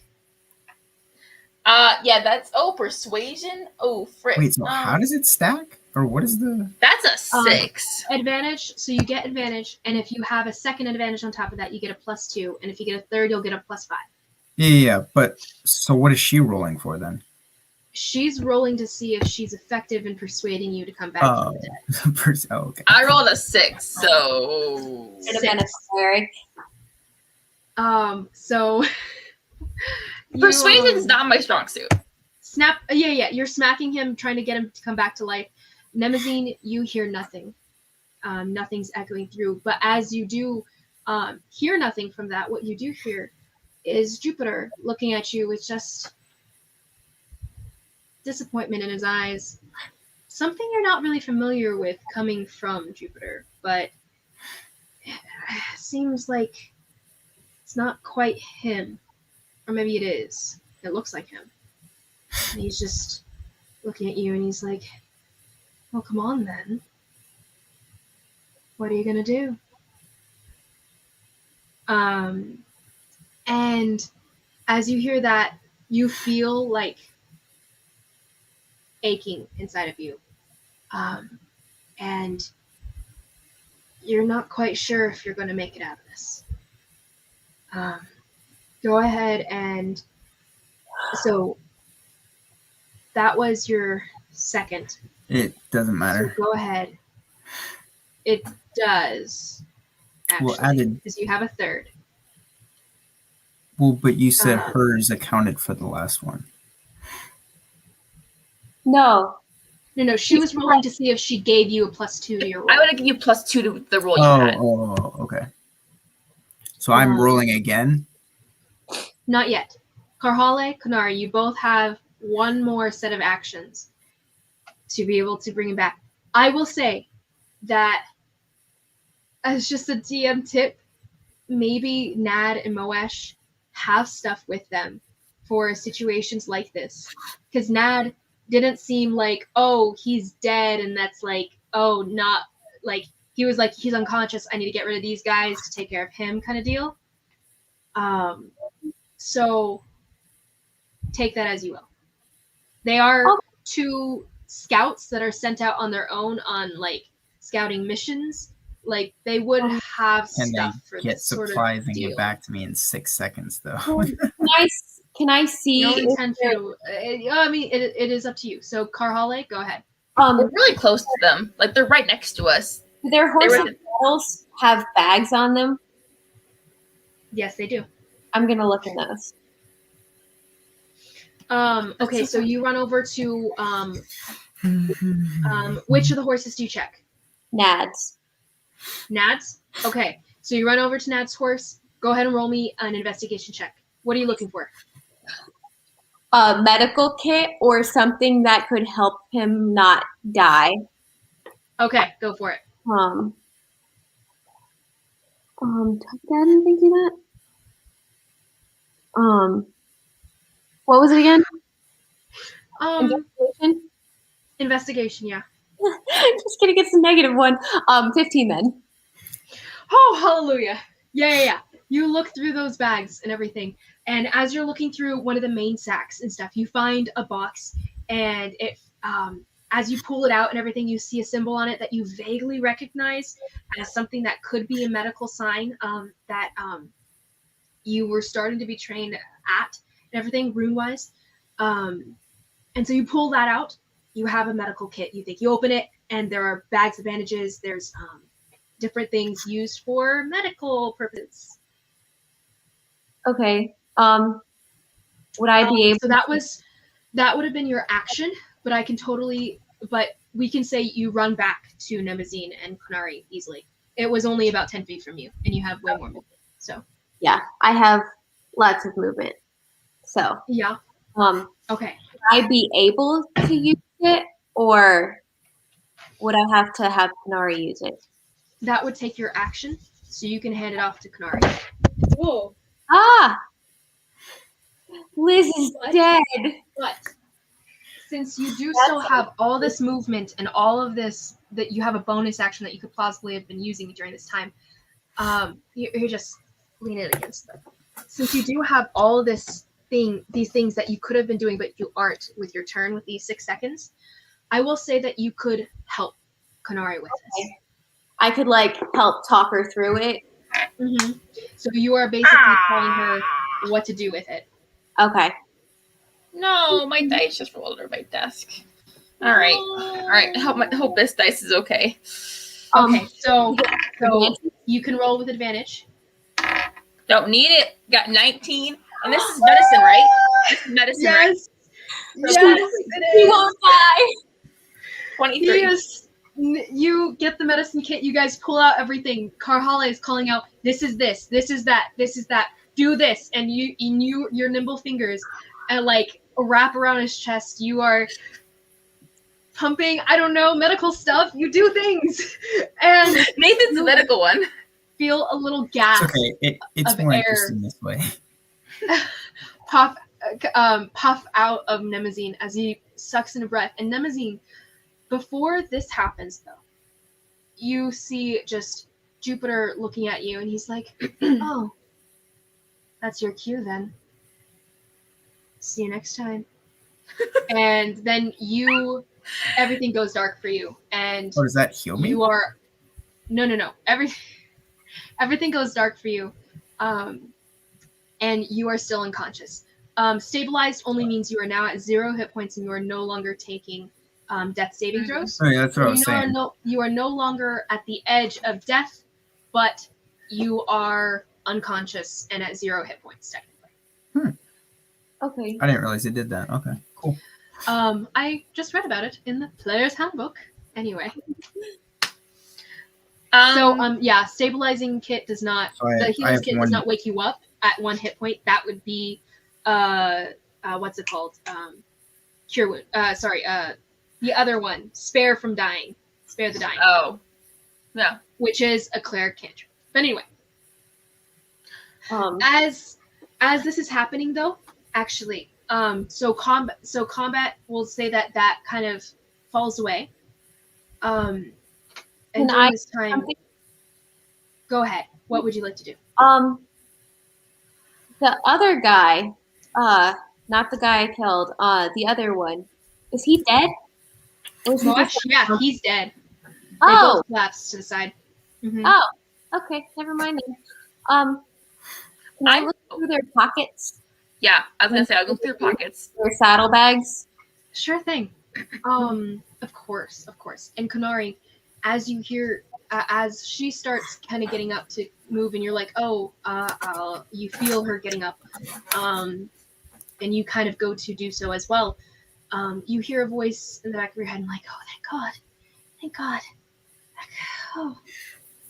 And she kind of in my head, I'm like, I know that could have lost one today, and then maybe I can help next time. I don't know. Maybe. And so you guys both get up. So you guys are searching through the saddlebags, correct? And their persons, yeah? Sure. Yeah. Go ahead and I currently have 6 silver to my name. Huh? I currently have 6 silver to my name, so some money would be nice. I think I have. Yeah, 6. Okay, cool. 16. I have Um, 16, I think. So, go ahead and I'm so sorry. I got distracted by Sam. Don't talk to me well. Anyway, roll a disadvantage because it is dark out here. Kanari, you at What if disadvantage I- because you're just kind of feeling through it. What if I lit a torch? Lit a torch? Oh yeah. Yeah. If I lit a Lit torch, a torch? would it Okay, disadvantage? that would Ah! take away your disadvantage. Okay, so I'm gonna do I had that. a nat 20. Oh, Oh, I'm sorry, Wolf. It's okay. I got an 18 as well, which is actually pretty good. Those are 2 really good rolls. Yeah, that is Yeah, good. 18. 18. Okay. So, Kanari, what were you checking specifically? I mean, I was looking just to see if they had anything like helpful that we could use, just like anything that we could valuable, Okay, and then so also looking through useful or valuable. Useful. Okay, so useful and Useful. valuable. Useful. We'll go with that. Oh, useful. Well, what does she Okay, find so though? Like, 18 in Karhale, what did you get? What were you checking specifically? So you were checking the saddlebags, Kanari, is what I took that to mean. And Karhale, you're checking the people. I said check their pockets and their saddlebags. So she's looking for something useful. I was more looking for something valuable. So maybe I'd That works. probably check their pockets and she'll check the saddlebags. yeah, Kanari, what you find are a bunch of useful just items. You find so the things that they're carrying: spear and a crossbow for both of them, and then a spear on what's it called? An extra spear that's attached to the horse, but it wasn't being carried by the guy. But crossbows were hanging off of both saddles. You have there's a blanket, 2 blankets per horse. You found another set of maps. These ones, I would say, detail more this area in Elethkar. So you find a set of Elethkar map for Elethkar itself, the country. It doesn't go beyond. The map you guys already have is more of a continent map. This map is more of a military Elethkar border map.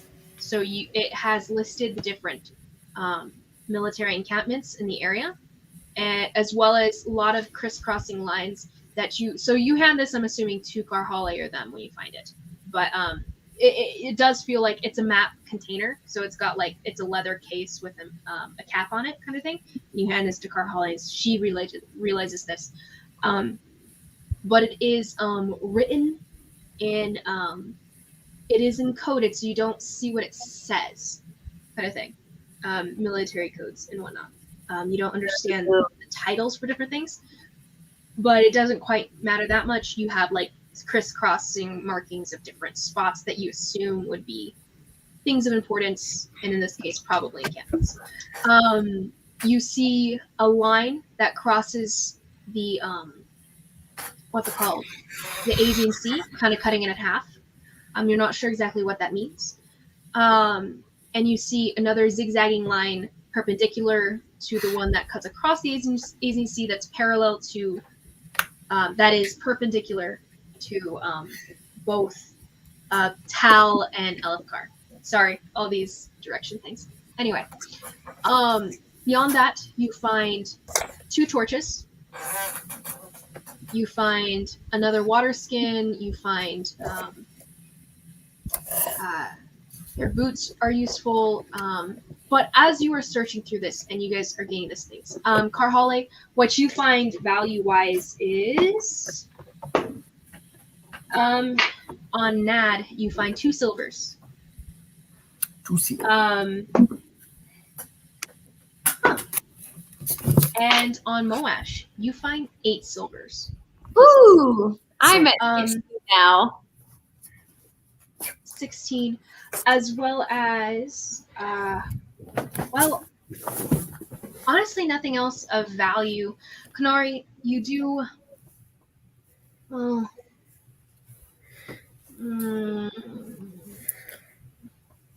Yeah, the 2 torches, you find food rations. And that'll be the other useful thing you find in there. How many days of rations? You find a spyglass, actually. Ooh. They're scouts. Yeah. She'll have a lot of use for that. Mm-hmm.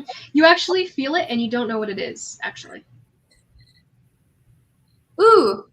Is that a spyglass? Canary? You're muted. There we go. What? Ooh, is that a spyglass you have there?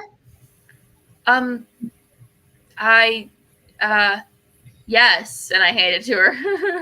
Hey! You may have it. Well, thank you. Oh. Yeah. As you guys are... Hold on, I can't hear you guys.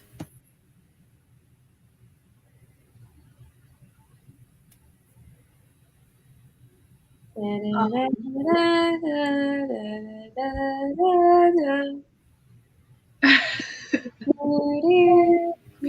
we're good. Okay. I can hear you now. So as you guys are looking through the bags and searching the dead bodies as well, on the body Car Harley, by the way, you do find the spear and 2 daggers. Ooh, I'll take the dagger. But yeah. So as you guys are searching through, though, you guys hear an outcry of just, "Let me out! Let me out!" Oh yeah, that guy. Coming from behind the horses. Yeah. And yeah, you guys just hear this, "Let me out! I'll run over. Heathens! You'll be cursed by God for this!" Oh, you're one of the tall crazies, aren't you?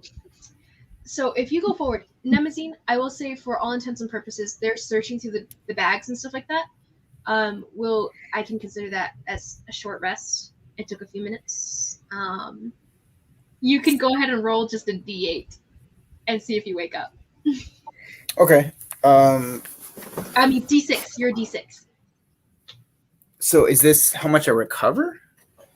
For hit You points? have 1d6 for a day as something you can roll through a short rest. Oh, so this is hit die. Hit die, yeah. So you will be expended of hit die, and you will have no more for the rest of the day. Okay, that works. All right, I shall revive myself. What did you get? Hmm? What'd you get? Oh, a 2. Okay. He looks really bloody as Neville starts coughing and everything as you guys are finishing with the bags, and you're hearing the outcry from behind the horses. Because, like, this kid is kind of kept quiet up to now. He was kind of hoping you guys left, but you guys didn't. So, or he was hoping you guys would leave, but you didn't. And so then now he's just kind of tired of waiting. Does Let he me out of this? Does he have like a bag over his head or something? You guys, do you approach him? He's still kind of behind the horses. At this point, you approach him. Yeah. He's tied up, right? He's not wearing a bag over his head, but what you see is a kid in a light, really, really at this point, dirty yellow-ish tunic, ripped up a lot. Like at this point, you're not sure if it had sleeves initially, but the sleeves are gone, and it's kind of more of a tank top at this point. It's got this like crisscross threading on the front. The tunic kind of goes a little bit lower, and he's got short, ragged trousers going down to his knees, a little past his knees, rugged as well and ripped up a lot. The trousers actually are burnt all the way up to the knee and everything, and below his knees are like very burned skin, like cracked, blistered, red, and he doesn't have shoes on. And his hands are bound in front of him, tied around his wrists and stuff. And now you also see rope tying his torso taut, and he's struggling presently in this kind of situation. And as he sees you approach, he kind of glares at you, and he's like, What are you gonna do to me, huh? Well, depending on how you treat me here, buddy, I'm either gonna let you go, make you a nice salve for those burns, or I'm gonna leave you here for dead. That's your choice. I don't accept help from heathens. He spits at you. But actually, roll a persuasion check, as you had said your thing. This is just his initial like. It's just what he's gonna answer no matter what. But what'd you? Are you sure? That was a nat 20. Okay, so you kind of hover over him, and he's tiny. He's probably like 4 feet. He looks to be like might be 13. Aww. He's scrawny. Baby.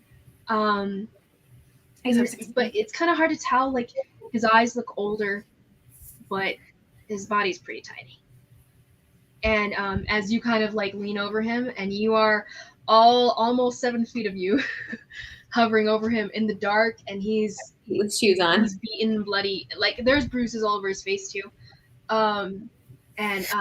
As a side note, he's dark tan skin, but his hair is pretty blonde. It's cut short and like close to his scalp, pretty ragged, and he's pretty much dirty all over. But he looks up at you, and his eyes kind of widen. And he's like, "I'll accept help this once, but I'll be in debt to you, but I'll pay it back. Please help me." Well, since you asked, And he kind of settles down. I walk up and I'm like, but you never answered my question from earlier. Who are you? And he kind of like on you mentioning this, he's kind of scrambles back, and he's like, "You were the devil in my head." I'm no devil. Could have fooled me. hey, I will be a little bit nice to the people who saved your life, sweetheart. You haven't quite saved my life yet. I'll wait to be nice until later. It's all the same to you. Well, I would be a bit nicer because you're right. I haven't saved you yet. I'm still mulling it over. And he kind of just like leans back a little bit and he kind of uses one of his feet to try to push himself back on the sand away from you a little bit, and he flinches and doesn't do it anymore. And as you guys are kind of speaking and stuff, you do hear Nemazine kind of coughing on the other side of the horses and everything. Oh, good. He's awake. Well, at least he's alive. Nemazine, you are with 2 hit points. You're feeling pretty beat up, but you are up and awake, and it's still night, and you see 2 dead bodies next to you, and you're like, okay, I'm still alive. I'm just gonna take a second and take one of the blankets we found and put it around his shoulders like a shock blanket. My kid or Nemazine? Nemazine. Okay, so Nemazine, you get a blanket over your shoulders. It's kind of nice. All right. Nice and warm. They're definitely rough blankets. They're not nice blankets. It's pretty scratchy. I'll pat him back. Oh, sorry. So I'm not dying. And I'm gonna go back to the kid. Kanari's talking to the kid and it's just like, what god do you serve that you speak so vehemently about? The only god. And the name? Taylor. She kind of freezes and just stands there. She looks at Karhale and just like, I don't know if we want to let him go. I thought you said you. Hey, What do I expect from heathens? slow down there, buddy. Again, be a little nicer. I said I was still mulling it over.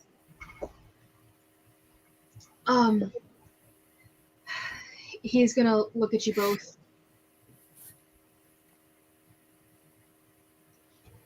And actually, he was gonna go to say something, and then he changes his mind.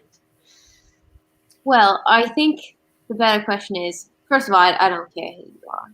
Why were you arrested? Because I'm tall, obviously.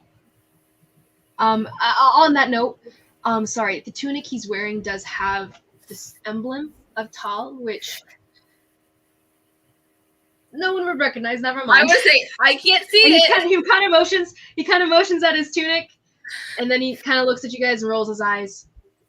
I overheard what they were saying to you. You guys aren't from here, are you? Why, dear? You're out of luck. Or in luck, in your case. I was taken as a prisoner of war, and I got out, and I got caught. Dumb mistake, I know. Does his voice sound familiar to me at all? Huh? Does his voice sound His familiar voice? to me? Yeah. No, it doesn't. But in you listening to his voice, you can go ahead and roll an insight check. Am I within 5 feet? Well, I guess it's only until they're lying, so doesn't matter. You are within 5 feet for these purposes. I would assume you'd walk closer if need be. I rolled 2 nat 1s. You're listening to him speak, and you're trying to see if his voice is familiar. Maybe the accent, maybe the tones, or something. But honestly, you never really left the walls that you grew up in. Not as much as you might have wanted. And this kid, for all you know, he could be a murderer. I'm gonna look around and search in the luggage and everything. Is there any alcohol or spirits of any sort? So you wake up and you pull yourself over to the saddlebags, looking through their bags. Still wearing the blanket like a cape. Yeah. The blanket, oh yeah. And you guys hear the sounds of him rifling through their belongings. You do find you find a tiny, almost vial-sized bottle of nondescript. It doesn't have a label or anything. It's got a little cork on it. That's It's just a dark brown little glass. Okay. And it's about maybe 1 ounce worth. Okay. Tuesday approved. You find that. Beyond that, though, what did you go ahead and roll an investigation check? Sorry, I don't think you did.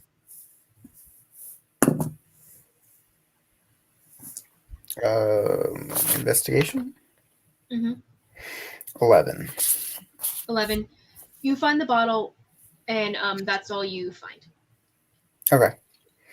I'm just gonna pour it on my head and cast false life on myself. I'm gonna start muttering. I'm gonna just pour it over my head and then start muttering to myself as I'm laying in the thing, still pulling. Oh. Did I see that? Nemo, are you peeing? We're right here. The little liquid falling. You cast false life. Go ahead and roll. I think it's a D4 plus something, right? Yeah, D4. None of you guys see this, but a blue light kind of flashes in his eyes, and he seems to stand up a little straighter and with a little bit less pain. I'm rejuvenated. No, I there's just kind of definitely walk over still to the the- injury in his chest, though. Walk over Hey, to we're the kid, buddies. and I'll crouch down now. And And the kid, upon seeing you, kind of cowers a little bit, but kind of lifts his chin again too. What are you going to do I if thought we you let died. you go? He looks up at you, and he says, "If you let me go, then you'll never see me again." Offer. How about We're going. But before you say that, sorry, Karhale, he turns to Nemesis and he's like, I thought you were dead. I was. You And seem now I'm happy about that. He was only mostly dead. Kind of. I was, and now I'm He's not. still slightly That's alive. spooky. a little uncomfortable. But he, go ahead, Karhale. What were you gonna say? Counter offer. We are headed to Seoul. If you could take us there. Roll a persuasion check. Kunara did not like that idea. My persuasion is +0.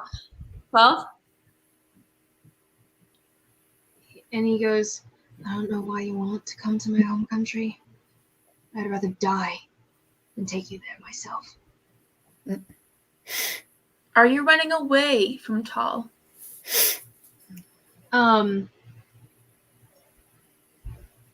What would he say to that?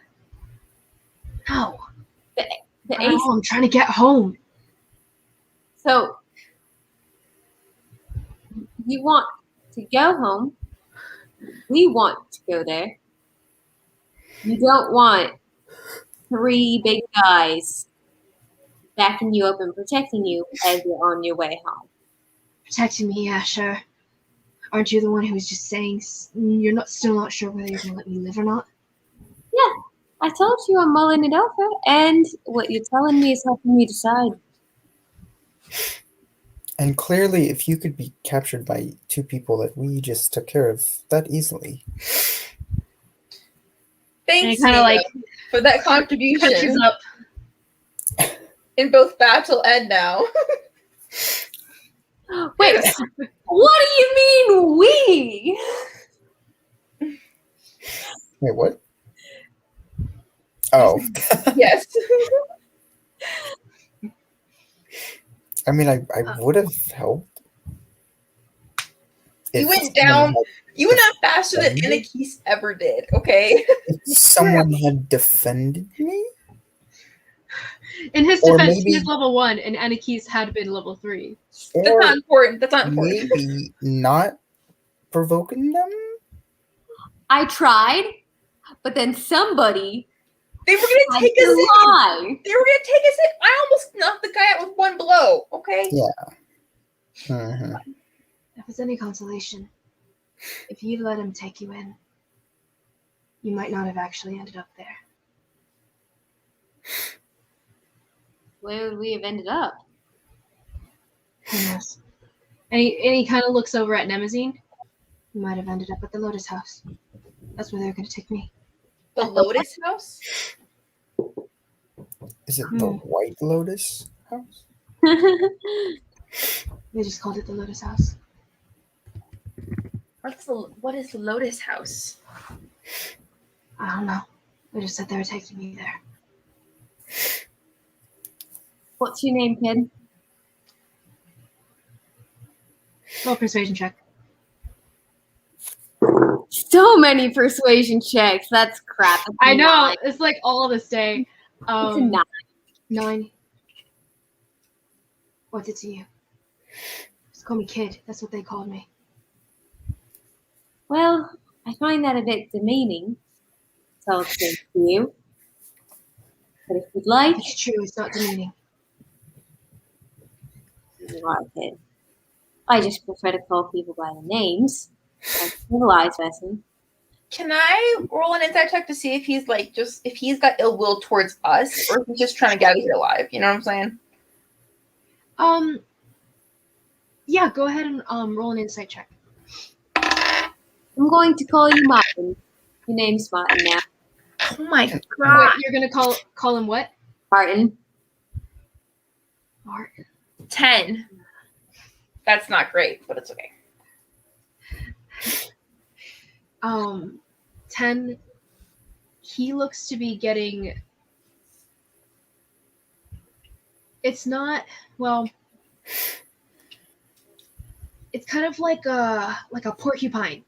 That's kind of how the ill will that he's showing you is like self-defense mechanism of Backed into a corner. if he could kill you right now, he would, but purely out of the protective need to survive, you know? Like, but he has no way to hurt you presently, and therefore the ill will is kind of... He's gonna be the BBEG guys down the road. Be like, we could have killed him back in list one. And he's gonna be like, so have you decided yet? Are you gonna let me go or not? Do you want to come with us? No. You don't want me to heal those burns? Or keep you fed? Or keep you from getting mugged again? Like you did with these two fellas here? I wasn't mugged. I didn't have anything for them to take. Well, and he kind of looks over his shoulder a little bit. They took my dagger. You want to see your dad again? Huh? Do you They want to said- see him again? No, he said they took his dagger. Oh, I thought you said his dad. Oh, I was like, I No, really same. That's is that's that I was what bad again? like- Like that was really close to home, like threat right there. Thought you said his dad. And I'm like, yeah, let's go find your dad, kid. Let's, Yeah. you know, that's, Let's go. So creepy, not meaning to be though.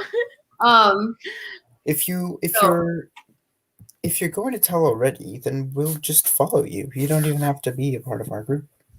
We are wasting valuable time. Let's just go. I'll hold the daggers up that I found on the two guys. One of these, yes? And he kind of looks at you suspiciously. He's gonna insight check you. Is this like a trick? Are you gonna give it to him? 9. So what are you emanating? What is your desire to emanate in saying this? If he comes with us, I'll give it to him.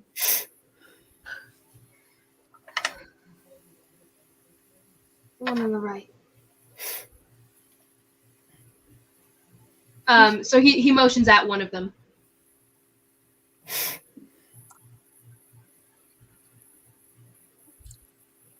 I'm going to use that one to cut the ropes off. And this snap, easy enough. It snaps between the one he motioned at. By the way, does have a few words written on the sides and everything in a language you do not recognize. Are you sure? What language is it? This would be in Tallish. Well, yeah. Or no, sorry, I Talon. read. No. Okay. As a side note, Kanari, you do speak Talon. kind of Right. thing. But I And can't Karhale and you can't read. Karhale, you speak your home language, so Kellen. And Common is also a language that's shared between all the countries. What do But I you speak? speak your home Kellen, which is kind of more of a classroom language kind of thing. But Karhale, you do speak it and well enough. What special Like language do I Nemazine, speak? you speak and write it. You speak Common.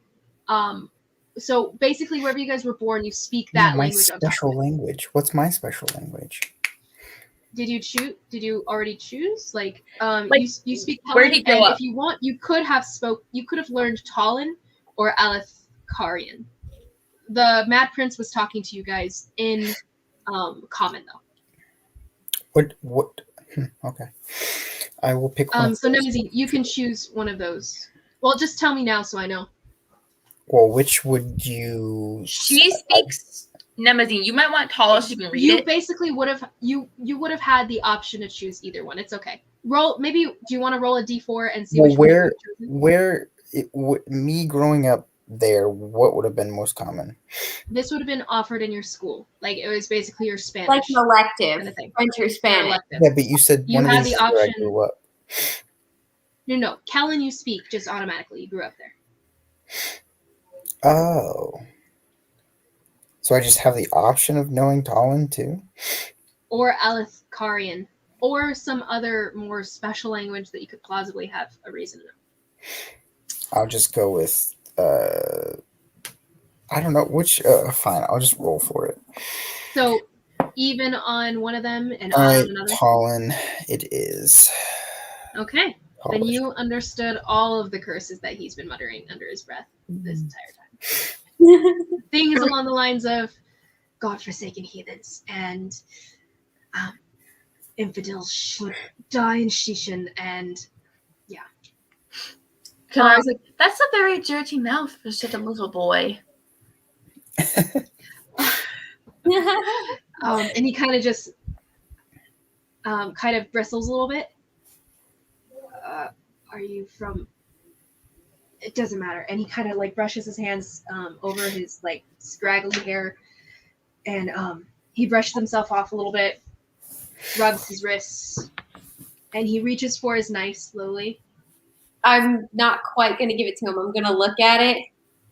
What's this say? It's magic? Nothing to you. Looks like it's magic. He's gonna jump for it like a kid would. He's gonna leap for it.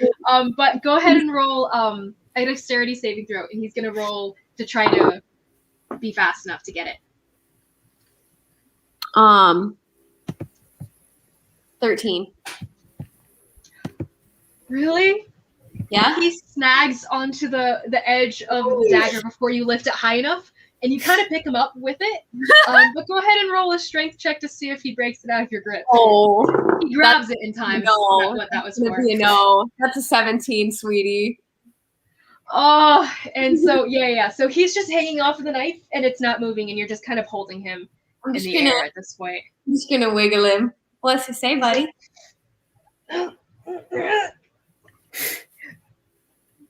Wait, who's in this room? No one. Fuck you. In Tallish. But you can tell what he said. He's just hanging on it. I'm gonna shake him off of it.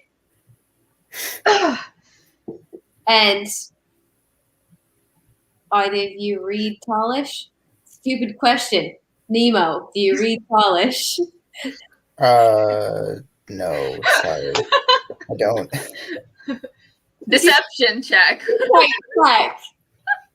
How would you would have, that's a simple question. I would have just said no and you would have I mean, You guys all don't know each other very well. You sounded suspicious.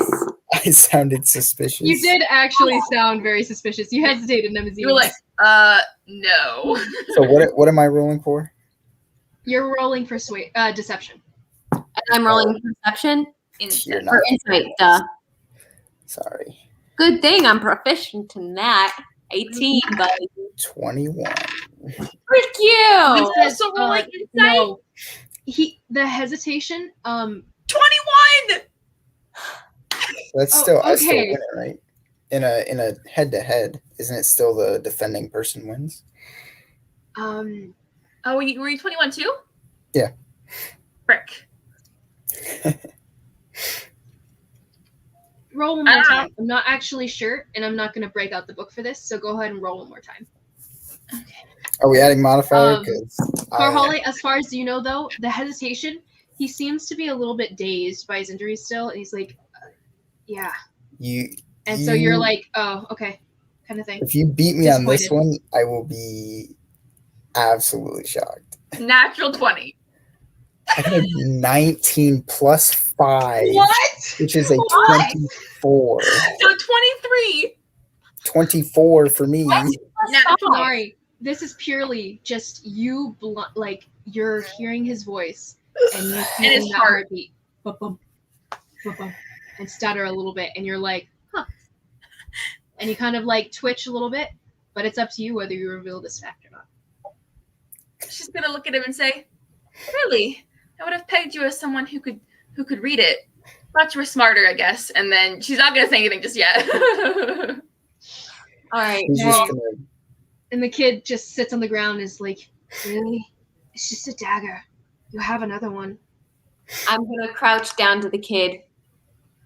I'm going to give this to you in sign of good faith. You try to stab me, cut me, or even gesture at me with this blade, I will end you. Roll an intimidation check. That was a really good line, though, I will say. Thank you. I would say, actually, you can take advantage, because that was pretty good. And I'm imagining this whole scene play out and you hovering over him. Never mind. My second roll was a natural one. Intimidation. Where is it? Ah, sweet. 16. Sorry, 16. I can't add 14 plus 2. Yeah, he kind of like stiffens a little bit. You have my honor. What's it worth to you? Everything. People of Tar don't give out their honor for nothing. I'll hand it to him. He takes it carefully. I'm going to stare him directly in the eye. Your honor and everything. You cross. He glares back at you, but he does not act with it, and he puts it at his waist. And he kind of he doesn't have his belt anymore, so he actually just kind of stabs it between the cloth, and it's hanging on. So he seeing that, I'm gonna give him a piece of rope. He can have he needs what, maybe 2 feet for the skinny kid. Yeah, you hand him the rope that was used to bind him, and he kind of looks at it and kind of shrugs and ties around his waist and stuff. He's still sitting down as a side note. He is not standing up. Oh, well, no. Actually, he did, because he leaped for the thing. Yeah. But now he's still back on his feet again. And he seems to be in a bit of pain after doing that. His feet, but as a side note, too, not only are they burned, but they are, bloody. And, he's been walking, being pulled behind these horses for a while now. Aww. Can I use my herbalism kit to try to make burn stuff? That is a complication there, because you have the kit, you have the ability to do it. It's just that you need the things to do it too. The forest kind of thing. You do, as of now, have a pain removal, a numbing agent with you. At least that's what you assume it is. The effect for the thing for the migraines. Okay. I'll put just a teensy bit. Well, I'll see if I'll show him. This is actually, sorry. I think I described it badly before, but it's something to drink. So this administering would be to drink, not a salve. Okay. I did say salve before. I'm sorry. It was something to drink for a migraine. Oh, okay. That's a different story. I'll show it to him, describe it to him, tell him what it is, tell him I work as a healer, and he can have it if he wants. And I'll bandage up his feet too. Before you roll for this, because it's definitely going to be another persuasion check. I'm sorry, but he's just not a trusting individual. That's fair. He's going to say, "It's not poison. What do you want in return for this?" For you to take us to Tal. Be a lot quicker. Save me a lot of trouble. A lot of wandering around.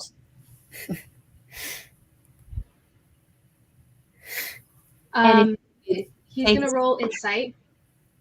I'm honest. Yeah, he sees that as he's looking at you.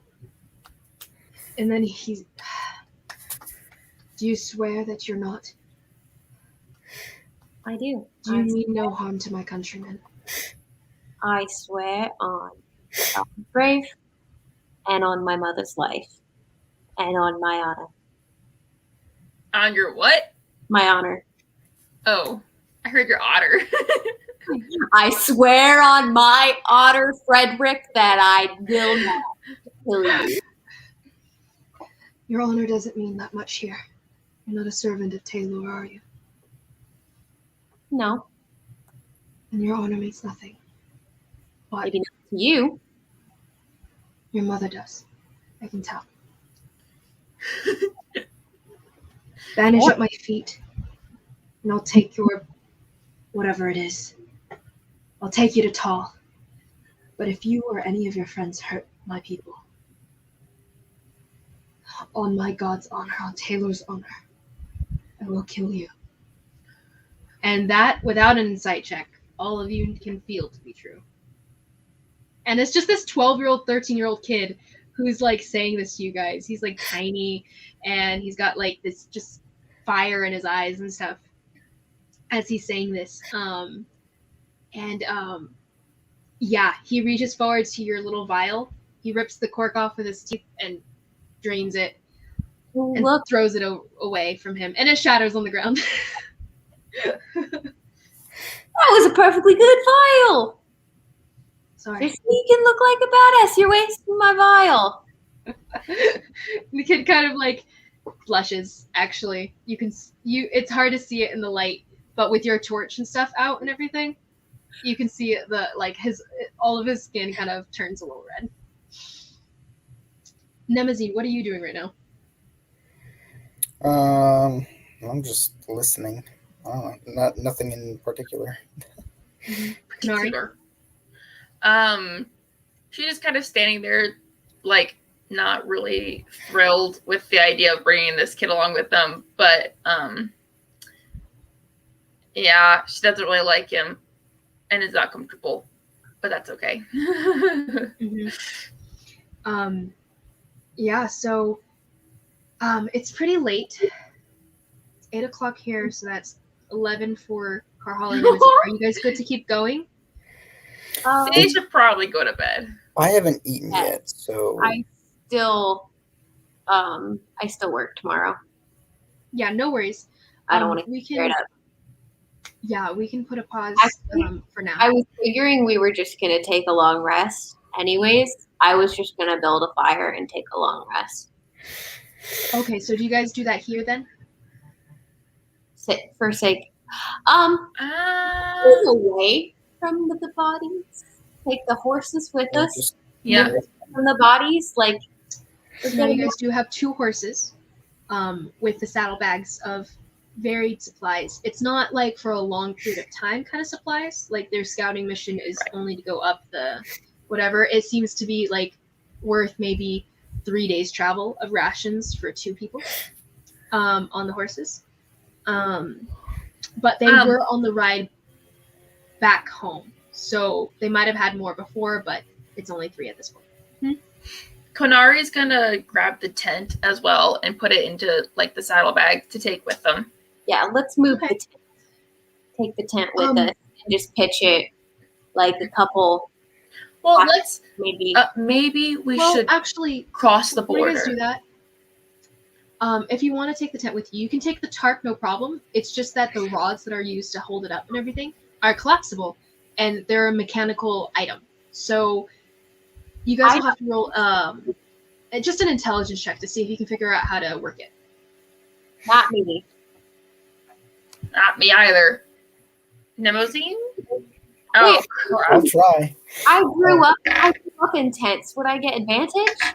This isn't your kind of tent. This is like a glamping person's tent. I'll go Your for it. tents are like I will.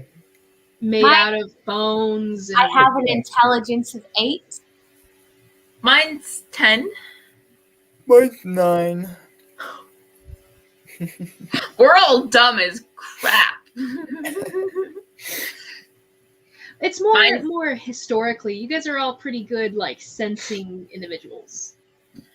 I got a 6.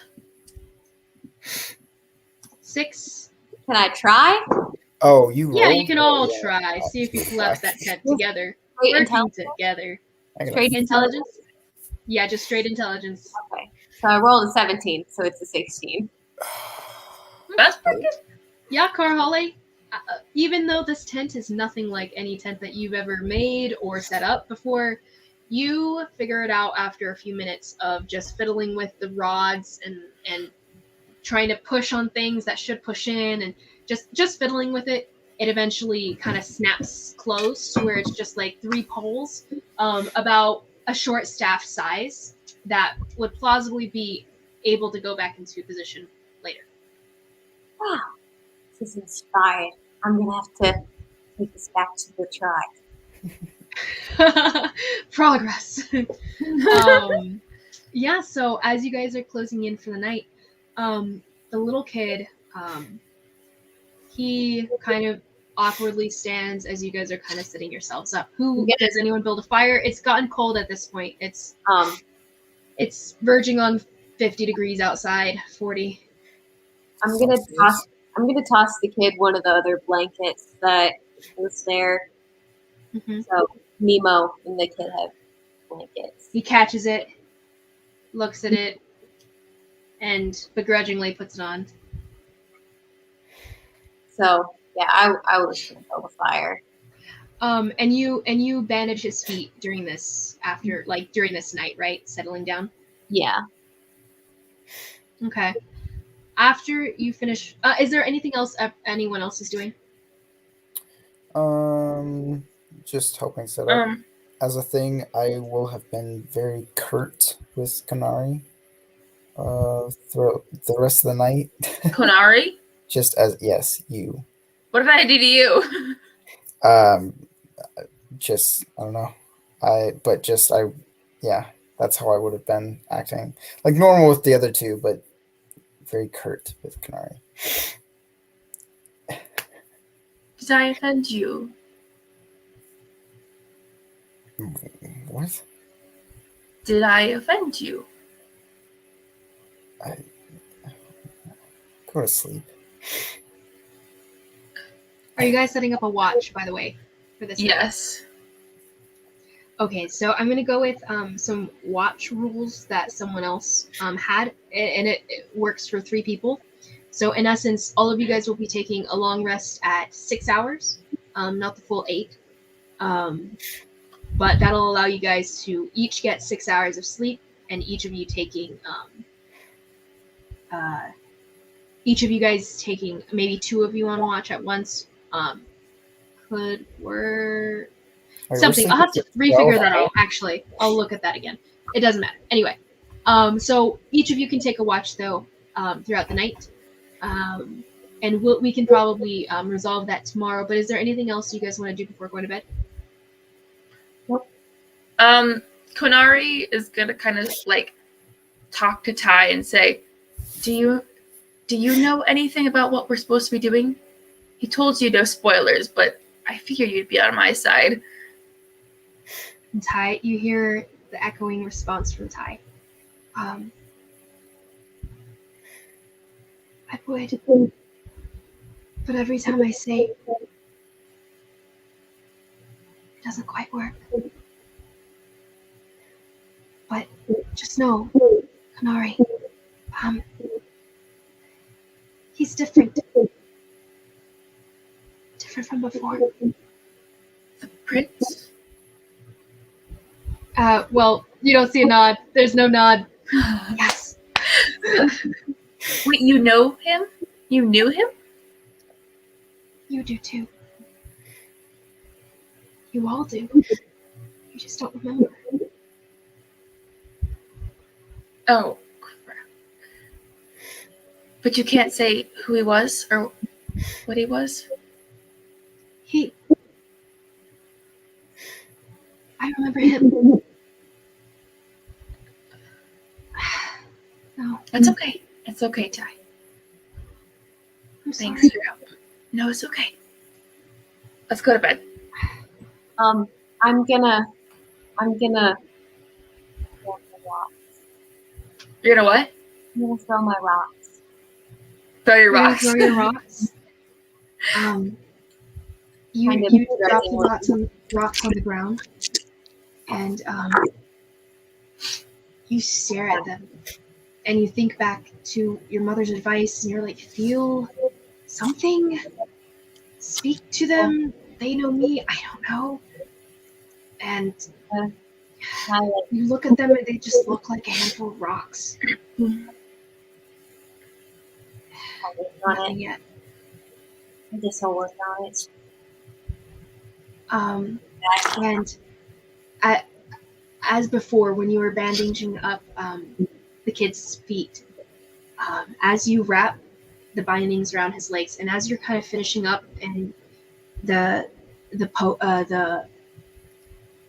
draught that you gave him is settling in and stuff, and you see kind of the tension in his brow from the pain that had been entirely present the entire time you guys have been talking kind of ease a little bit. And he kind of looks up at you with this not quite trust, not quite gratitude, but something a little bit less angry as before. Warms my heart. And he looks away and he goes, "You can call me Atoll." Atoll? Atoll. I think I like Martin better. He sticks his tongue out at you. And with that, you guys find your ways to your blankets or sleeping bags, whichever you guys carry with you. Have a bedroll. Nice.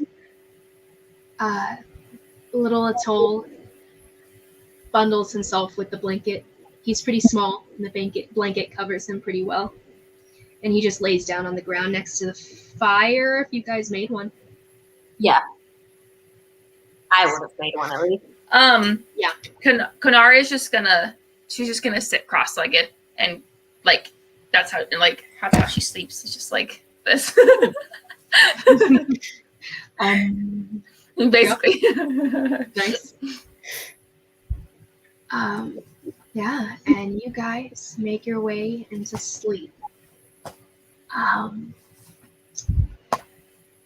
Before we go out, I'd like to tell you guys what you guys dream about as you guys fall asleep. Now, Nemazine, first off, when you drift off to sleep, whether or not you're on first watch, second, or third, what you see. Sorry, I had it written down.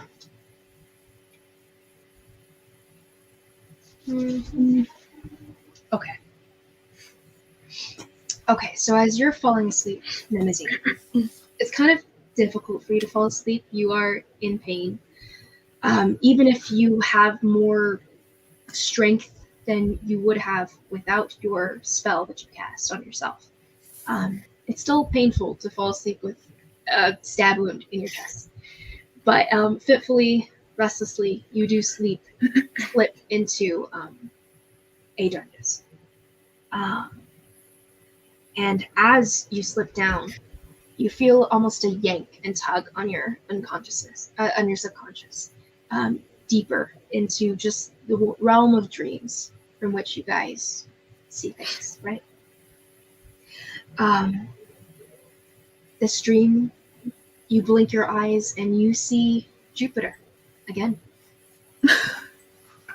And he's laughing at you. Like is more something that happens far more often. And this Jupiter seems like the Jupiter you knew. You wake up later when you are fully rested. And you're glad that dream ended when it did. Karhale, when you slip down under, immediately you land on your feet running in your mind. And you're panting, you're breathing hard, you are running through familiar terrain. This is home. And you hear the panting beside you as your tribesmen are running alongside you. And you don't know if you're on a hunt or if maybe you're playing a game. You're not quite sure, but they're there and you're with them, and it's where you like to be. You awaken fully rested with the echoing breathing panting around you and the sound of soft falling footsteps under the moonlight. Konari, as you slip into this semi-conscious, half-conscious, not conscious state of yours, well, You never dream. And you never have. Instead, as you slip into this darkness, you're adrift and you feel your body separated from yourself. Yourself feels a tug in a specific direction. Instead of just being adrift, you're yanked below. And you go elsewhere. Your eyes blink open to light. And you see something, and the only way you've ever seen anything is in Ty's memories. You blink your eyes open, and contrary to past memories that you've seen, all happiness and good moments of Ty with her family, and Ty looking at whatever might pass maybe for flowers in her world. Instead, you blink open to a semi-dark room. You're looking at a flat ceiling that looks to be carved out of some sort of, you don't know, you have nothing to compare it to. But you feel aching sadness inside of you. Fear, but mostly just despair. And you feel wetness on your cheeks, and your shoulders are shuddering. Ty's crying. And as you're looking through these murky tears, you're not really sure what she's crying about, but she's sobbing. And that's what you awake from come the next morning, and you're all fully rested. Nothing's happened throughout the night. And we'll take on from there next session. Wow. That was good, Yeah. Lizzie. That was really good. I will say Thank you. you are a fantastic DM. Thank you. I could not do that well. Me neither. Honestly, I don't think I'll ever be Nothing- able to do anything more than a one shot because I just do not have the brain capacity to do that. it's definitely interesting, but I honestly wouldn't say it's that hard. As long as you know what's gonna happen, you can kind of play off just on your own imagination, kind of thing. The main thing is just having your idea of what could plausibly happen in certain instances. Nathan, are you okay? Yeah. What do you mean? You just seem tired. You seem a little dead to the world. I'm so glad your Ooh, Wi-Fi pretty. stood up. Yeah, cool. I know. That's really After an hour, it messed. I'll have Almost to go glad back you and didn't die. watch. I'm Yeah. sad too. That would have Oh, that would have been awful. been death in the first session. I got a net. Yeah, 20 on that. Nemazine, you gotta like get out of dodge anytime a fight breaks out. You gotta be out of. Well, I was any planning things. to, but I was last on the list. Oh yeah. I got for the Rough. other two. I got a nat 20 on my first save. So, and then I failed twice in a row. Are you gonna tell us what your class is? Yeah, I'm Me? really curious. Oh, I mean, I guess. You don't have Well, to. I guess you'll find out. What do you? I have no clue what it is. Oh, really? I think the only things that we know for sure are mine and Izzy's classes. I don't know either of your races. I don't know what Isabel's class is. Oh wait. Oh, wait, no. She's a monk. Never mind. Yeah. Oh wait, I know your class. You're a sorcerer, I'm sure. I'm pretty sure you're a sorcerer. Okay. Pretty sure.